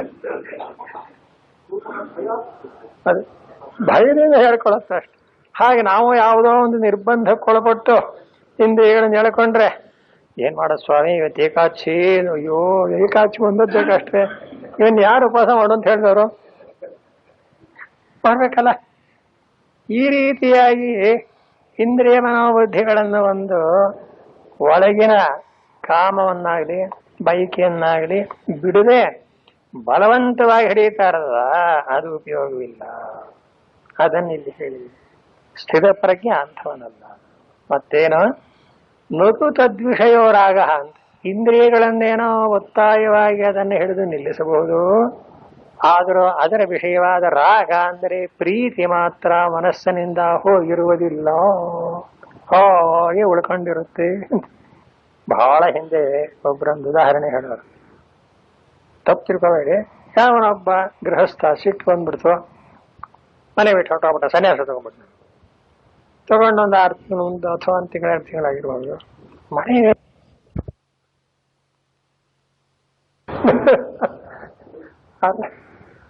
ವಾಸನೆ ಹೋಗಿಲ್ಲ.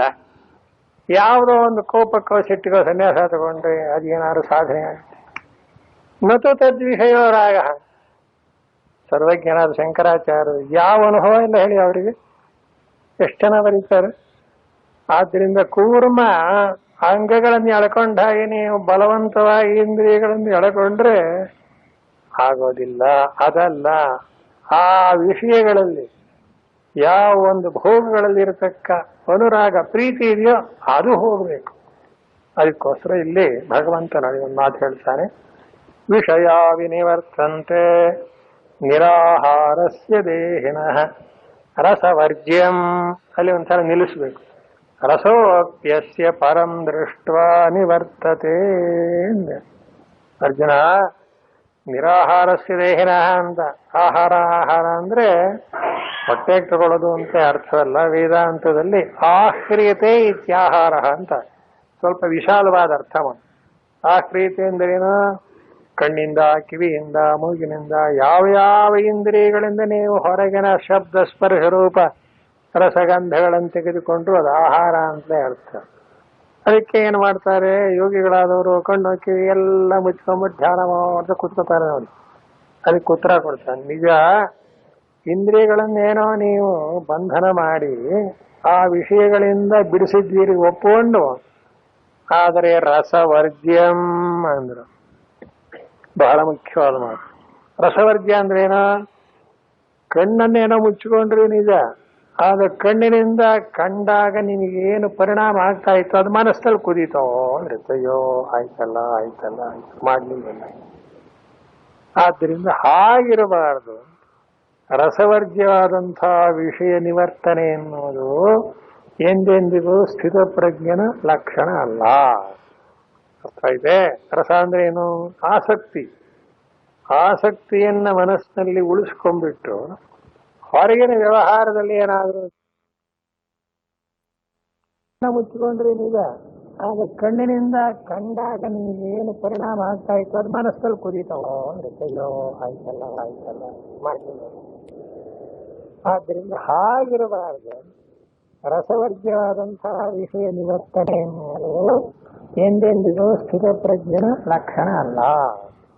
ಅರ್ಥ ಇದೆ? ರಸ ಅಂದ್ರೆ ಏನು? ಆಸಕ್ತಿ. ಆಸಕ್ತಿಯನ್ನ ಮನಸ್ಸಲ್ಲಿ ಉಳಿಸ್ಕೊಂಡ್ಬಿಟ್ಟು ಹೊರಗಿನ ವ್ಯವಹಾರದಲ್ಲಿ ಏನಾದರೂ ಕಣ್ಣು ಕಿವಿಯ ಮೂಗು ಮುಂತಾದವುಗಳನ್ನು ಬಂಧನ ಮಾಡಿದರೆ ಅಥವಾ ಅದನ್ನ ಹಿಡಿತದಲ್ಲಿ ಇಟ್ಟುಕೊಂಡರೆ ಅದು ಖಂಡಿತ ಸ್ಥಿತ ಪ್ರಜ್ಞನ ಲಕ್ಷಣ ಅಲ್ಲ. ಹಾಗಾದ್ರೆ ಸ್ಥಿತ ಪ್ರಜ್ಞೆ ಹೇಗಿರ್ತಾನೆ? ರಸೋಪ್ಯಸ್ಯ ಪರಂ ದೃಷ್ಟ್ವಾ ಅಂದ್ರು. ಅದಕ್ಕೊಂದು ಮಾತು ಬರೀತಾರೆ, ರಸಶಬ್ದ ರಾಗೆ ಪ್ರಸಿದ್ಧ, ಸ್ವರಸೇನ ಪ್ರವೃತ್ತ, ರಸಿಕ, ರಸಜ್ಞ ಇತ್ಯಾದಿ ದರ್ಶನಾದಂತ. ಈಗ ರಸವರ್ಜ್ಯಂ ಅಂತ ಭಗವದ್ಗೀತೆಯ ಮೂಲದಲ್ಲಿದೆ. ರಸ ಅನ್ನೋ ಶಬ್ದಕ್ಕೆ ಹೀಗೆ ಅರ್ಥ ಮಾಡಬೇಕು. ರಸ ಅಂದ್ರೆ ರಾಗ, ರಾಗ ಅಂದ್ರೆ ಅನುರಾಗ, ಅನುರಾಗ ಅಂದ್ರೆ ಪ್ರೀತಿ ಪ್ರೇಮ ಅಂತ ಅರ್ಥ. ವಿಷಯಗಳಲ್ಲಿರತಕ್ಕಂಥ ಒಂದು ಪ್ರೀತಿ ಆಸಕ್ತಿ ಅಂತ. ಅದು ಶಬ್ದ ಅನ್ನೋದು ಬೇರೆ ಬೇರೆ ಇದ್ದು ಒಂದೊಂದು ಕಾಂಟೆಕ್ಸ್ಟ್ ತಕ್ಕ ಹಾಗೆ ವೇದಾಂತಲ್ಲಿ ಉಪಯೋಗಿಸ್ತಾರೆ. ಈ ನೋಡಿ, ಮಕ್ಕಳನ್ನ ಪ್ರೀತಿ ಮಾಡಿದ್ರೆ ಪ್ರೀತಿ ಅಂತ ಕರೀತಾರೆ, ದೇವರನ್ನ ಪ್ರೀತಿ ಮಾಡಿದ್ರೆ ಭಕ್ತಿ ಅಂತ ಕರೀತಾರೆ. ಭಕ್ತಿಯನ್ನು ಶಬ್ದಕ್ಕೂ ಪ್ರೀತಿಯ ಶಬ್ದಕ್ಕೂ ಅಂತಃಕರಣ ವೃತ್ತಿಯಿಂದ ಒಂದೇ ಅರ್ಥ, ಆದರೆ ವಸ್ತು ಬೇರೆ ಬೇರೆ ಇರುತ್ತೆ ಅಲ್ಲವೇ. ಇನ್ನು ನಮಗಿಂತ ಕೀಳಾದ ವಸ್ತುವನ್ನು ಪ್ರೀತಿ ಮಾಡಿದ್ರೆ ಕಾಮ ಅಂತ ಕರೀತಾರೆ. ಕಾಮ ಅಂದ್ರು ಪ್ರೀತಿ ಎಂದ್ರು ಭಕ್ತಿ ಎಂದ್ರು ಅಂತಃಕರಣ ವೃತ್ತಿಯೇ ಆದರೂ ಯಾವ ವಸ್ತುವನ್ನ ಮಾಡ್ತೀವೋ ಅದಕ್ಕೆ ತಕ್ಕಂತೆ ಶಬ್ದಗಳ ಬದಲಾವಣೆ. ಭಕ್ತಿ ಎನ್ನುವುದು ದೊಡ್ಡದು. ಯಾಕೆ? ಪೂಜ್ಯವಾದ ಪದಾರ್ಥಗಳ ಪ್ರೀತಿ ಮಾಡೋದನ್ನ ಭಕ್ತಿ. ಮಾತೃಭಕ್ತಿ, ಪಿತೃಭಕ್ತಿ, ದೇಶಭಕ್ತಿ ಅಲ್ವೇ. ಅದು ಏನೋ ಅದು ಅಂತಃಕರಣ ವೃತ್ತಿ. ಅದರಂತೆ ಇಲ್ಲಿಯೂ ಕೂಡ ಇಂದ್ರಿಯಗಳಿಂದ ವಿಷಯಗಳನ್ನು ತಗೋತಾರಲ್ಲ, ಅವನು ಬಲವಂತವಾಗಿ ಇಂದ್ರಿಯಗಳನ್ನು ಹಿಡಿದು ಇಟ್ಟಾಗ ರಸವರ್ಜ್ಯವಾಗಿರುತ್ತದೆಯೇ ಹೊರತು ರಸ ಹೋಗಿರುವುದಿಲ್ಲ. ರಸ ಅಂದ್ರೇನು? ಹೊರಗಡೆ ಬಿಟ್ಟಿರ್ತಾನೆ, ಆದ್ರೆ ಒಳಗಡೆ ಮಾತ್ರ ಅದು ಹೋಗಿರುವುದಿಲ್ಲ ಅಂತ ಅರ್ಥ. ನಮ್ಮ ಸುಬ್ರಹ್ಮಣ್ಯ ಭಟ್ರು ಅಂತ ಹಿಂದೆ ಒಬ್ರು ಬರೋರು ಕಾಳಿಯಲ್ಲಿ, ಅವರೊಂದು ತಮಾಷೆ ಹೇಳ್ತಾ ಇತ್ತು. ಒಬ್ಬೇನ್ ಮಾಡ್ದ, ಕಾಶಿಗೆ ಹೋದ, ಸುಮ್ಮನೆ ತಮಾಷೆಗೋಸ್ಕರ ಹೇಳಿದ. ಅಲ್ಲಿ ಮಾಡ್ತಾರೆ, ಗಂಗಾ ಸ್ನಾನ ಎಲ್ಲ ಆಗಿ ತೀರ್ಥಯಾತ್ರೆ ಆದಾಗ ಏನಾದ್ರು ಬಿಡಬೇಕು ಅಂತ ಕೇಳ್ತಾರೆ. ತರಕಾರಿಲಿ ಒಂದ್ ಬಿಡಿ, ಆಮೇಲೆ ಭಕ್ಷ್ಯದಲ್ಲಿ ಒಂದ್ ಬಿಡಿ ಅಂತ ಹೀಗೆಲ್ಲ ಕೇಳ್ತಾರಂತೆ. ನಾನ್ ಕಾಶಿ ಹೋಗಿಲ್ಲ ಅಂತ ಇಟ್ಕೊಳ್ಳಿ. ಇಲ್ಲ, ಏನ್ ಹೇಳ್ದೆ, ಏನ್ ಬಿಟ್ಟೆಪ್ಪ? ಏನಪ್ಪ ಭಕ್ಷ್ಯದಲ್ಲಿ ಯಾವ್ದಾರ ಒಂದು ಬಿಟ್ಬಿಡೋಂಡೆ, ಚಿರೋಟಿ ಬಿಟ್ಟೆ ಅಂತ. ಸರಿ, ಅಲ್ಲಿ ಒಪ್ಕೊಂಡ್ಬಿಟ್ರು. ಅಲ್ಲಿ ಊರಿಗೆ ಬಂದ, ಚಿರೋಟಿ ಮೇಲೆ ಆಸೆ ಹೋಗಿಲ್ಲ. ಏನ್ ಮಾಡ್ಬೇಕು? ಸರಿ, ಒಂದಿಷ್ಟು ಚಿರೋಟಿ ತಿಂತ ಕೂತಿದ್ದಂತೆ ಯಾರೋ ಬಂದು, ಏನ್ರಿ ಕಾಶಿ ಒಳಗೆ ಚಿರೋಟಿ ಬಿಟ್ಕೊಂಡು ತಿಂತಿರಲ್ಲ? ಹಾಗಲ್ಲ, ದುಂಡನೇ ಬಿಟ್ಟಿದ್ದೆ, ಚೌಕನೇ ತಿಂತೀನಿ.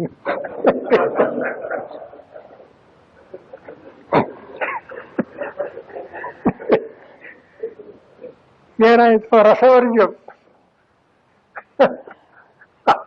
ಹಾಗಾಗಬಾರ್ದು.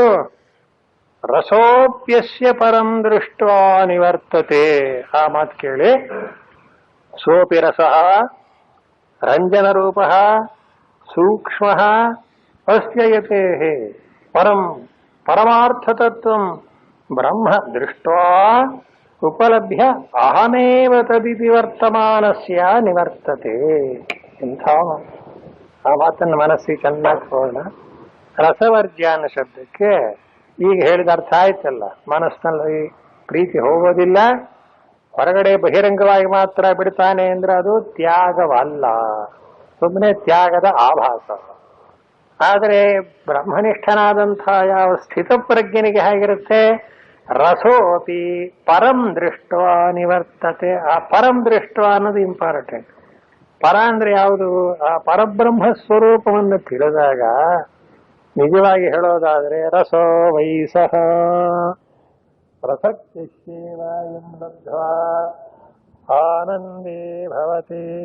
ರಸ ಅಂದ್ರೆ ಯಾವುದು? ಪರಮಾತ್ಮನೇ ರಸ.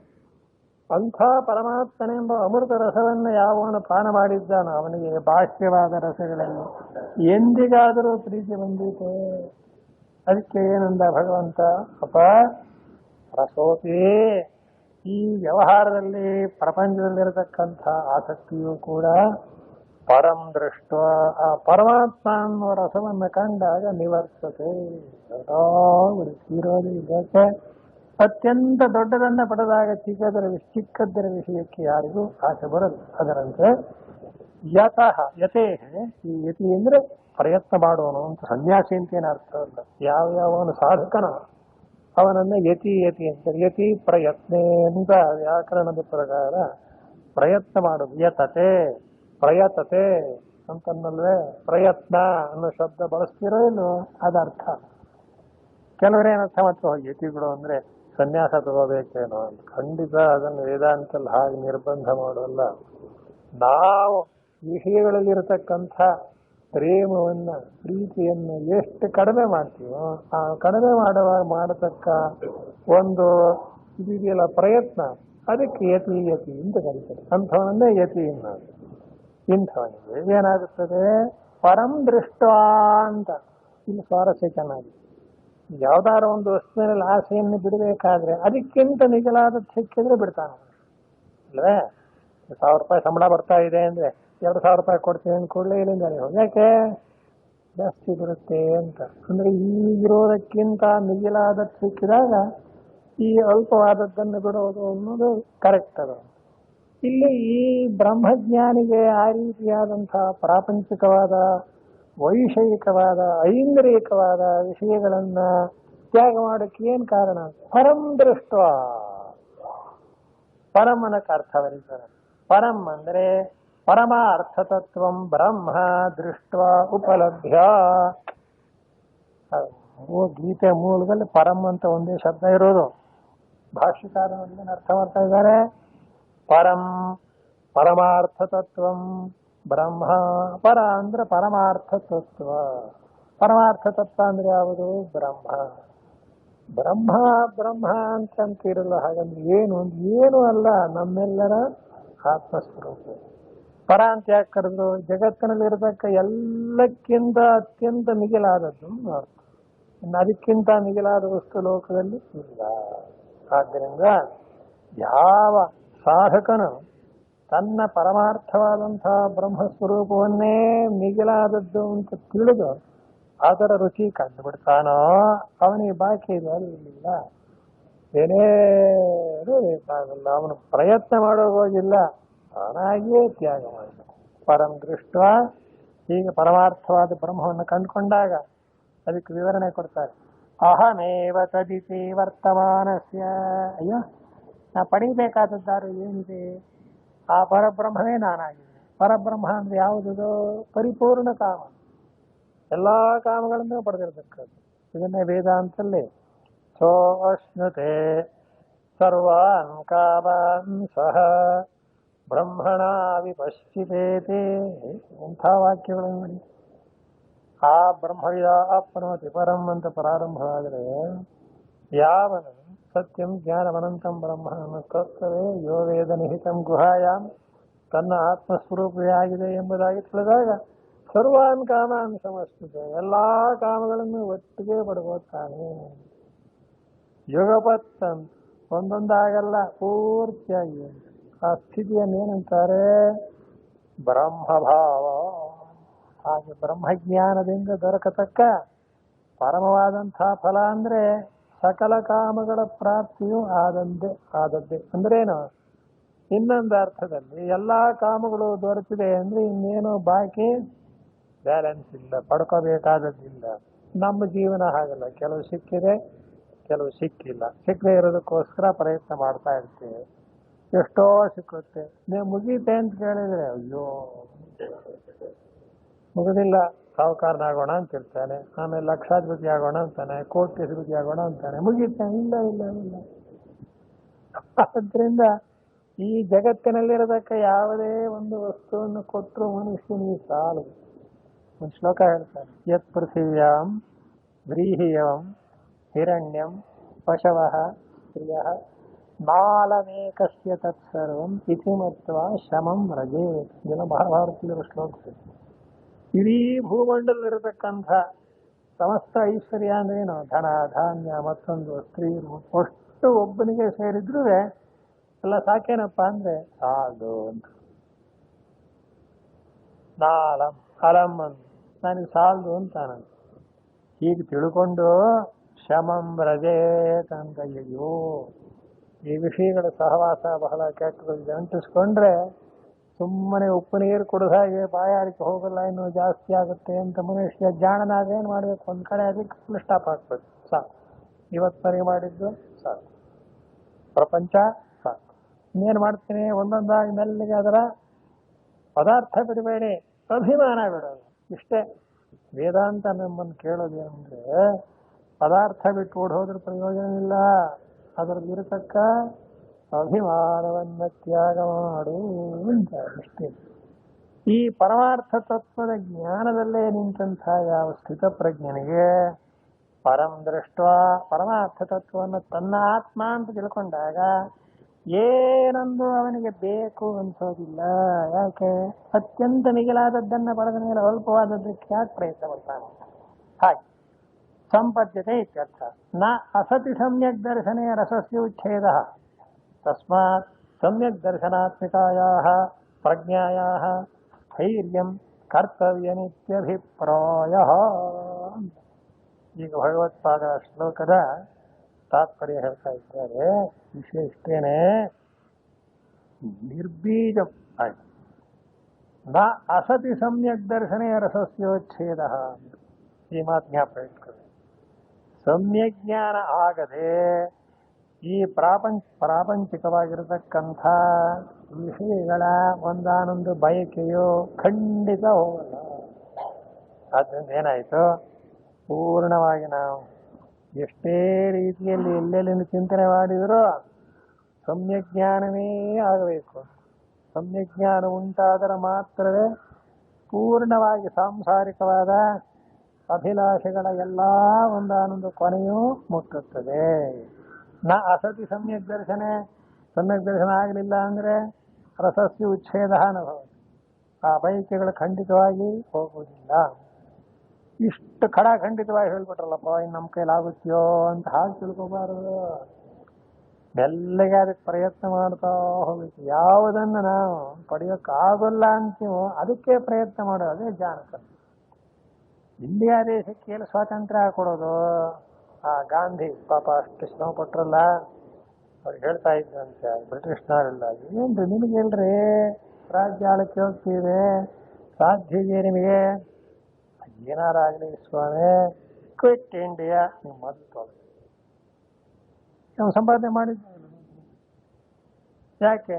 ಅಷ್ಟರ ಮಟ್ಟಿನ ಒಂದು ಸತ್ಯಾಗ್ರಹ ನೋಡಿ. ಒಂದು ರಾಜಕೀಯಕ್ಕೇನೆ ಇಷ್ಟೊಂದು ರೀತಿಯಾದ ಆ ಗಾಂಧಿಯವರ ಪ್ರಯತ್ನಕ್ಕೆ ಫಲ ಇದೆ ಅಂದರೆ, ಇನ್ನು ಮನುಷ್ಯ ಮನಸ್ಸು ಮಾಡಿದರೆ ತನ್ನ ಆತ್ಮಸ್ವರೂಪ ತಿಳ್ಕೊಳ್ಳೋಕ್ಕೋಸ್ಕರ ನ ಕರ್ಮಣ ನ ಪ್ರಜೆಯ ಧನೇನ ತ್ಯಾಗ ಮಾಡಿದ ಅಂದ್ರೆ ಅವನೇನಾಗ್ತಾನೆ? ಅಮೃತನಾಗಲೇ ಬೇಕು. ಅಸಮರ್ಥ್ಯೋ ಅಮೃತ ಹೋಗಿ. ಯಾಕಾಗಿಲ್ಲ ಅಂದ್ರೆ, ಇನ್ನೂ ರಸ ಹೋಗಿಲ್ಲ, ಅದರಲ್ಲಿರತಕ್ಕ ಆಸಕ್ತಿ ಹೋಗಿಲ್ಲ, ಪ್ರಾಪಂಚಿಕವಾದ ಆಸಕ್ತಿ ಬಿಟ್ಟಿಲ್ಲ ಅನ್ನೋದು ಬಹಳ ಮುಖ್ಯ. ಆದ್ದರಿಂದ ಬ್ರಹ್ಮವನ್ನು ಹೊಸದಾಗಿ ಪಡೆಯೋದೇ ಇಲ್ಲ. ಅಪ್ರಾಪ್ತ ಪ್ರಾಪ್ತಿ ಎಲ್ಲ ಅದು ಪ್ರಾಪ್ತವಾದದ್ರದ್ದೇ ಪ್ರಾಪ್ತಿ. ಹಾಗೆ ಬರೆದಿರೋದು ವೇದಾಂತದಲ್ಲಿ. ಯಾಕೆ ಅಡ್ಡಿಯಾಗಿದೆ? ಈ ರಸಗಳ ಒಂದಾನೊಂದು, ಪ್ರಾಪಂಚಿಕವಾದಂತಹ ವಿಷಯಗಳ ಒಂದಾನೊಂದು ಭಾವ. ಅದಕ್ಕೋಸ್ಕರ ಪರೋ ರಸೋಪ್ಯಸ್ಯ ಪರಂ ದೃಷ್ಟ ನಿವರ್ತತೆ ಅಂತ ನಿರ್ಣಯ ಮಾಡಿದ್ದಾರೆ. ಆಯ್ತು. ಯತತೋ ಹ್ಯಪಿ ಕೌಂತೇಯ ಪುರುಷಸ್ಯ ವಿಪಶ್ಚಿತಃ ಇಂದ್ರಿಯಾಣಿ ಪ್ರಮಾಥೀನಿ ಹರಂತಿ ಪ್ರಸವಂ ಮನಃ ತಾನಿ ಸರ್ವಾಣಿ ಸಂಯಮ್ಯ ಯುಕ್ತ ಆಸೀತ ಮತ್ಪರಃ ವಶೇ ಹಿ ಯಸ್ಯೇಂದ್ರಿಯಾಣಿ ತಸ್ಯ ಪ್ರಜ್ಞಾ ಪ್ರತಿಷ್ಠಿತ. ಅದು ಮುಖ್ಯ, ತಸ್ಯ ಪ್ರಜ್ಞಾ ಪ್ರತಿಷ್ಠಿತ. ಈಗ ಮೆಲ್ಲಗೆ ಭಗವಂತ ಇನ್ನೂ ಒಂದೆರಡು ಕಿಡಿ ಮಾತನ್ನು ಹೇಳ್ತಾನೆ ಅರ್ಜುನನಿಗೆ. ಅಪ್ಪ, ಸಮ್ಯಕ್ ದರ್ಶನ ಲಕ್ಷಣ ಪ್ರಜ್ಞಾ ಸ್ಥೈರ್ಯಂ ಚಿಕೀರ್ಷತಃ ಆದೌ ಇಂದ್ರಿಯಾಣಿ ಸ್ವವಶೇ ಸ್ಥಾಪಯಿತವ್ಯಾನಿ. ನೋಡೋ, ಸಾಧನ ಮಾರ್ಗದಲ್ಲಿಯೂ ಕೂಡ ಕ್ರಮ ಉಂಟು, ಯಾವುದಾದ್ಮೇಲೆ ಯಾವುದು ಮಾಡಬೇಕು ಅಂತ. ಆದ್ದರಿಂದ ಒಂದು ಕ್ರಮ ಹೇಳ್ತೇನೆ. ಸಮ್ಯಕ್ ದರ್ಶನ ಅನ್ನೋದು ಫಲ ಆಯ್ತು. ಆ ಫಲವನ್ನ ಗುರಿ ಇಟ್ಟುಕೋ. ಆ ಸಮ್ಯಕ್ ದರ್ಶನ ಅಂತಕ್ಕಂಥ ನಿಶ್ಚಿತ ಜ್ಞಾನದಲ್ಲಿಯೇ ನೆಲೆಗೊಳ್ಳಬೇಕು ಅನ್ನೋದು ಸರಿ. ಅದಕ್ಕೇನು ಮಾಡಬೇಕು? ಆದವು ಮೊಟ್ಟ ಮೊದಲು ಏನು ಮಾಡಬೇಕು? ಇಂದ್ರಿಯಾಣಿ ಸ್ವವಶೇ ಸ್ಥಾಪಯಿತವ್ಯಾನಿ. ನಿನ್ನ ಇಂದ್ರಿಯಗಳನ್ನ ನಿನ್ನ ವಶದಲ್ಲಿ ಇಟ್ಕೊಂಡಿರೋ. ಹಾಗಂದ್ರೆ ಏನರ್ಥ? ನಾನು ನೋಡಬೇಕು ಅಂದ್ರೆ ಕಣ್ಣು ನೋಡಬೇಕೆ ಹೊರತು ಸುಖಿಸಿದ್ದು ಕಣ್ಣು ನೋಡಿದ್ದನ್ನೆಲ್ಲ ನಾನು ಒಪ್ಕೋಬಾರ್ದು, ಕಿವಿ ಕೇಳಿದ್ನೆಲ್ಲ ನಾನು ಒಪ್ಕೋಬಾರ್ದು. ಇದು ನಮಗೆ ವ್ಯವಹಾರದಲ್ಲೂ ಗೊತ್ತು. ಯಾರೋ ಏನೋ ಮಾತಾಡ್ತಿರ್ತಾರೆ, ನಮ್ಮ ಪಾಡಿ ನಾವಿರ್ತೀವಿ. ಏನಂದ್ರೆ ಯಾಕೆ ನಮಗೆ ಆಸಕ್ತಿ ಇಲ್ಲ. ಅಥವಾ ಅವ್ರೇನಾರ ನಮ್ಮ ವಿಷಯದಲ್ಲೇ ಮಾತಾಡ್ತಾ ಬೈತಿದ್ದ ಏನೋ ಅಂತ ಎಲ್ಲ ಕಿವಿ ಕೊಟ್ಟು ಇದೇನಾಗತ್ತೆ? ಇಂದ್ರಿಯಗಳು ತಪ್ಪಲ್ಲ, ಒಳಗಿರ್ತಕ್ಕಂಥ ಅಂತಃಕರಣದ ವ್ಯಾಪಾರ. ಈ ನಾನು ನನ್ನದು ಅನ್ನೋದಿಲ್ಲ, ಅದರ ಪ್ರಭಾವ ಹೀಗಿದೆ. ಅದಕ್ಕೆ ಭಗವಂತ ಹೇಳ್ತಾನೆ, ಇಂದ್ರಿಯಗಳನ್ನು ನೀನು ದೂರಲೇಬೇಕು. ಇಂದ್ರಿಯಗಳನ್ನು ಉಪಯೋಗಿಸ್ತಕ್ಕಂಥ ನೀನು ಒಂದು ಸರಿಯಾದ ರೀತಿಯಲ್ಲೇ ವಿವೇಕದಿಂದ ಇರಬೇಕು. ಅದಕ್ಕೋಸ್ಕರ ಆದವು ಸ್ವವಶೇ ಸ್ಥಾಪಯಿತವ್ಯಾನಿ. ಈಗ ಇಂದ್ರಿಯಗಳನ್ನ ನನ್ನದು ಅಂತಲೇ ಹೇಳಿದ ಮೇಲೆ ನಿನ್ನ ಅಧಿಕಾರ ಆದ್ರ ಮೇಲೆ ನಡೆಯಬೇಕೆ ಹೊರತು ಅದು ಹೇಳ್ದ ನೀ ಕೇಳೋದುಂಟು ತಪ್ಪು. ಆದ್ರಿಂದ ಕಣ್ಣು ನೋಡುತ್ತೆ ಅಂದ್ರೆ ನೀನು ಮನಸ್ಸು ಮಾಡಿದ್ರೆ ಅದು ನೋಡುತ್ತೆ. ನೀನು ಯಾವುದಕ್ಕೆ ಮನಸ್ಸು ಮಾಡಬೇಕು ಅನ್ನೋದು ನಿನ್ನ ತೀರ್ಮಾನಕ್ಕೆ ಒಳಪಟ್ಟದ್ದು. ಕಣ್ಣಿನ ತಪ್ಪಲ್ಲ ಪಾಪ. ಕಣ್ಣು ಕಂಡದ್ನೆಲ್ಲ ಕಣ್ಣು ನೋಡೇ ನೋಡಿ, ಅದ್ರ ತಪ್ಪೇ. ಹಾಗೆ ಇಂದ್ರಿಯಗಳನ್ನು ಮೊದಲು ಎಲ್ಲಿ ಉಪಯೋಗಿಸ್ಬೇಕು, ಎಲ್ಲಿ ಉಪಯೋಗಿಸಬಾರದು, ಇದೆಲ್ಲ ಒಂದಾನೊಂದು ನಿಯಮಗಳು. ಯಾವಾಗ ಹೇಗೆ ಅಂತ ಹಾಗಲ್ಲ ಸ್ವಾಮಿ, ಸುಖಕ್ಕೋಸ್ಕರ ಅಂತ ಅಲ್ಲೊಂದು ತಪ್ಪಾಗುತ್ತೆ. ಈ ಇಂದ್ರಿಯಗಳಿಂದ ಏನು ಸುಖ ಪಡೆಯುತ್ತೇವೆ ಅಂತ ನಾವು ಹೋಗ್ತೇವೆಯೋ ಅದು ಸುಖವಲ್ಲವಂತೆ. ಮತ್ತೇನು ಇಂದ್ರಿಯಗಳನ್ನು ಸಮಸ್ಕೊಳ್ಳೋದು ಅಂತ ಏನು ಪ್ರಯೋಜನ ಇಲ್ಲ. ವಿಷಯ ಸುಖಗಳ ಹಣೆ ಬರ ಏನು ಅಂದ್ರೆ ಮುಂದೆ ಬರುತ್ತೆ, ಏಹಿ ಸಂಸ್ಪರ್ಶಜ ಭೋಗಾ ದುಃಖ ಯೋನಯೇವತೇ.